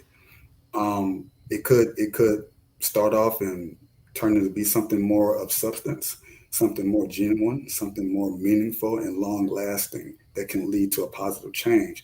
It could also just be like a meme. It could be here today, gone tomorrow, like it's never been seen. It was just women mocking men that mocking the men that they've dogged in the past, or they get turned down harshly in the past for their own ego and satisfaction and gratification with all these conditions that they don't give to other men such as myself. Or it could lead to something more of substance in the future. I don't know how likely that is to take place. No, I don't see it. I'm not one to throw the baby out with the bathwater. I'm saying that there's a possibility, but it's up to them to make that decision and to take this movement seriously for themselves. But as far as I see it now, it's more just like they're playing around. It's a joke. It's a game. It's a mockery. It's passive aggressive. But I'm sure there are women out there who are taking it seriously, who are thinking like, okay, I'm going to take it seriously. Of course, you have that segment who are doing that. And if that catches on more than the negative aspect of it, then more power to them. Right. I totally agree. Go ahead, Miss Nash, real quick. Go ahead, ma'am, and then Peaceful Life, and then we're gonna shut it down, man. It's getting late. Go ahead, Miss Nash. I wrote down a lot of stuff. But what I will say is that Black women is never gonna give up on Black men. I never was that. Well, I feel like how you grew up is who the woman you would be. I never was that woman to like fake femininity. Like I didn't even know that was a thing. Right. So what I will say is that it is women out here that are genuine and do want good men. You know, and of course, a lot of bad ads gonna make it bad for a lot of women, but that's how the cookie crumbles. And I just wish that we were better off as a united kingdom. You know, united, like not in the front. You know, and it's like we're not, and that's what makes the news. Like I hate that shit. You know, like right. But what? So somebody said that there are men that look past good girls too. And I agree with Miss George. There are some men that do that. But I think that's the outlier. I think you see it more often in women. See, Miss George, women more or less set the pulse about what they look for in men. There are men that look past the nerdy girl in the library. You're correct with that. But at the same time, I think you see more women looking past the nerdy guy than you see men looking past the nerdy girl. Because a lot of times the average guy don't mind dealing with the average girl, in my opinion. But that's for another conversation. I wasn't looked past. Right. Maybe I'm the exception. I don't know, but right. I don't know. I've seen nerds get it in. I mean, they be some of the most ruthless. Listen, I'm gonna stop there. All I'm saying is that I hate this for our community. If we're dying, I hate that. I really do. But we're not a community, sweetie. We're not a community. We're not a community. We're just in shambles. We're in shambles. And sadly, a large remnant of our women have been conditioned to be strong and independent. They say they don't need their men, and guys are saying fine. They're moving on because hold tight, because masculine men are not going to tolerate disrespect from a community of women that says they want them only when it benefits them. Somebody can mute themselves. Echoes back. Where did the masculine men come from? Well, you going somewhere else with. Hold tight. but Peace of Light, how would you like to add to the conversation? Well, my thing with this is that I was listening to Brother Youssef and you're killing me. Look at Brother Allen. Go ahead, man. Go ahead. I'm gonna say this and I'm just gonna sign off. Yeah, me too. I got to sign off. Yeah, go ahead. I was listening to Brother Youssef. Ian and Rich. Go ahead. Where you really find out about these relationships, like Brother Allen, when you're married to women, you get a different experience than you do on the single market. When you get a marriage experience, you have to deal with a woman in the household. You really get the full flavor of what she's about. But on a different level, you got to look at it from this perspective. We have a non-competitive mindset with the women in our community. You can take a woman that's the bottom of the barrel, the most dustiest of chicks ever, and she would think that she's better than the hardest working, most honorable Black men in the community, because we have a hyena mindset. They already think that Black men are less, and Black men are known to take some low standards. Not all. Not all, right. Right. So they have this mindset of entitlement, they don't even do any work on themselves. Many of them are overweight, sanding it up, weaving it up, lashes, don't put any personal work in themselves because they think they're entitled to Black men. And Black men, out of their loyalty to their aunts and their mothers and everything else, have stayed on the reservation. It's only now with the passport community that men are saying, I'm going to practice relationship capitalism. I'm going to go out and get the best value for myself relationship-wise. Black women can't do that because Black women have experienced this relationship welfare for so long. So they'd be able to get away with low standards, being overweight, being non-competitive, having bad attitudes, because Black men would put up with anything and take anything. Even an overweight chick on a Friday night gets smashed at 11 o'clock by some thirsty. So she really has no reason to do any work on herself. And that is the non-competitive mindset you see in the Black community, is that Black men take some of the lowest standards from our women, I think, in the whole kingdom of men. And that's what you find now. Like I said, you get that mentality in the community that's not going to change. Well, because we got too many dudes in the DMs, too many dudes that still giving these women attention and validation. They have no desire to work on themselves or to be better for anybody. So the community itself is done in terms of relationships and so on and so forth, because of this non-competitive mindset and this mindset of entitlement. And Black women can't do what Black men can do, period. I have boys that are intelligent, that are college educated. My son now, who's in college, he's an athlete. I go to his dorm room and there's not one Black girl in there. I was like, what do you, there's none. He's surrounded by 5, 6 women from different nationalities. I'm like, dang, this is an interesting thing. And he just came from down there in North Carolina at Wake Forest. So the most successful, hardworking Black men can compete anywhere in the world. And that's the reality. Black women are from the community, especially, are just not competitive. Right. So any successful Black man would be taking a whole lot less than what his value is. He basically would be handing out relationship welfare, and that's it. That's it. No doubt. Richard, go ahead, and then Ian. Rich was on before Ian. Go ahead, brother Richard. Go ahead, Rich. I just wanted to say that the community is done, and it is something that is kind of a point of frustration for really all the things that the people before us went through. All of our ancestors, for us to be at this point. And the thing that we really got to do is begin with the end in mind.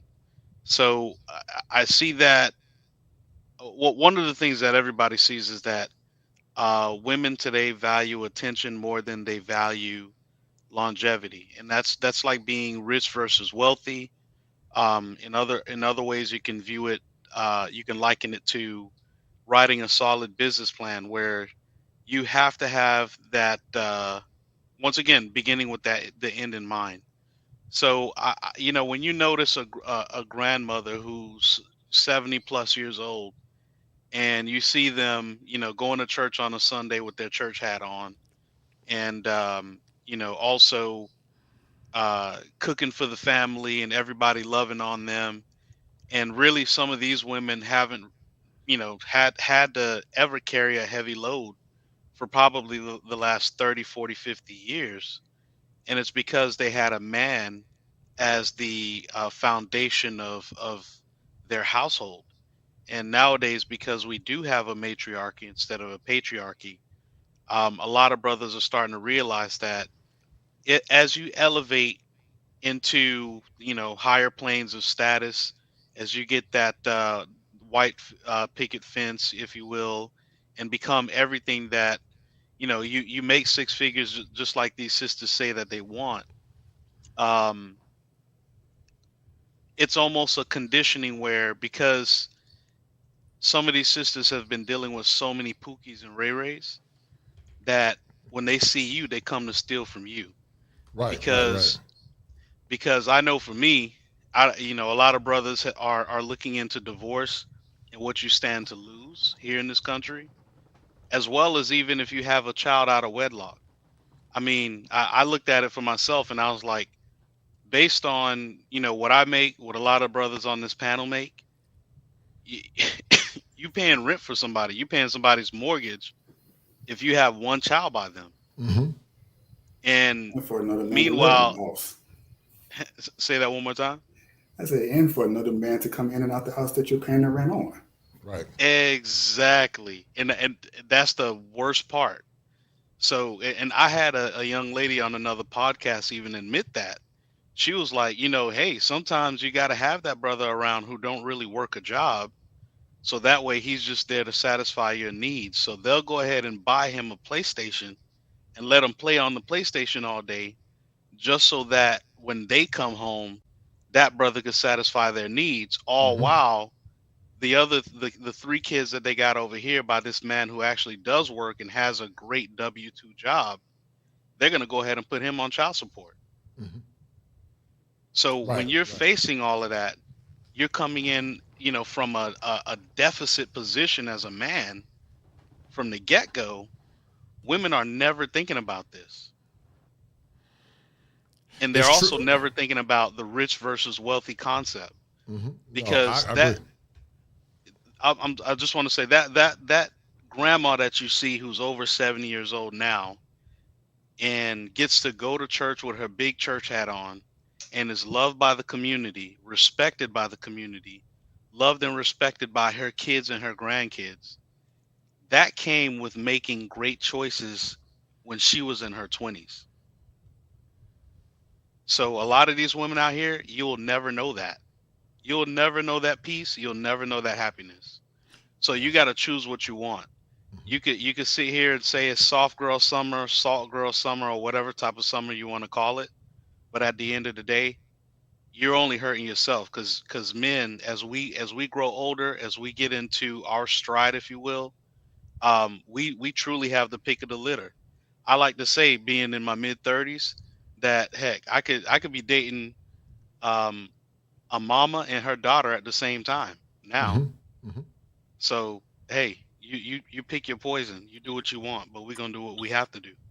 No, I totally agree. I totally agree. Brother Ian, real quick, man, that we're gonna sign off, man. It's late. I gotta go. Go ahead, man. Yeah, man. I think essentially that this is a bunch of cap.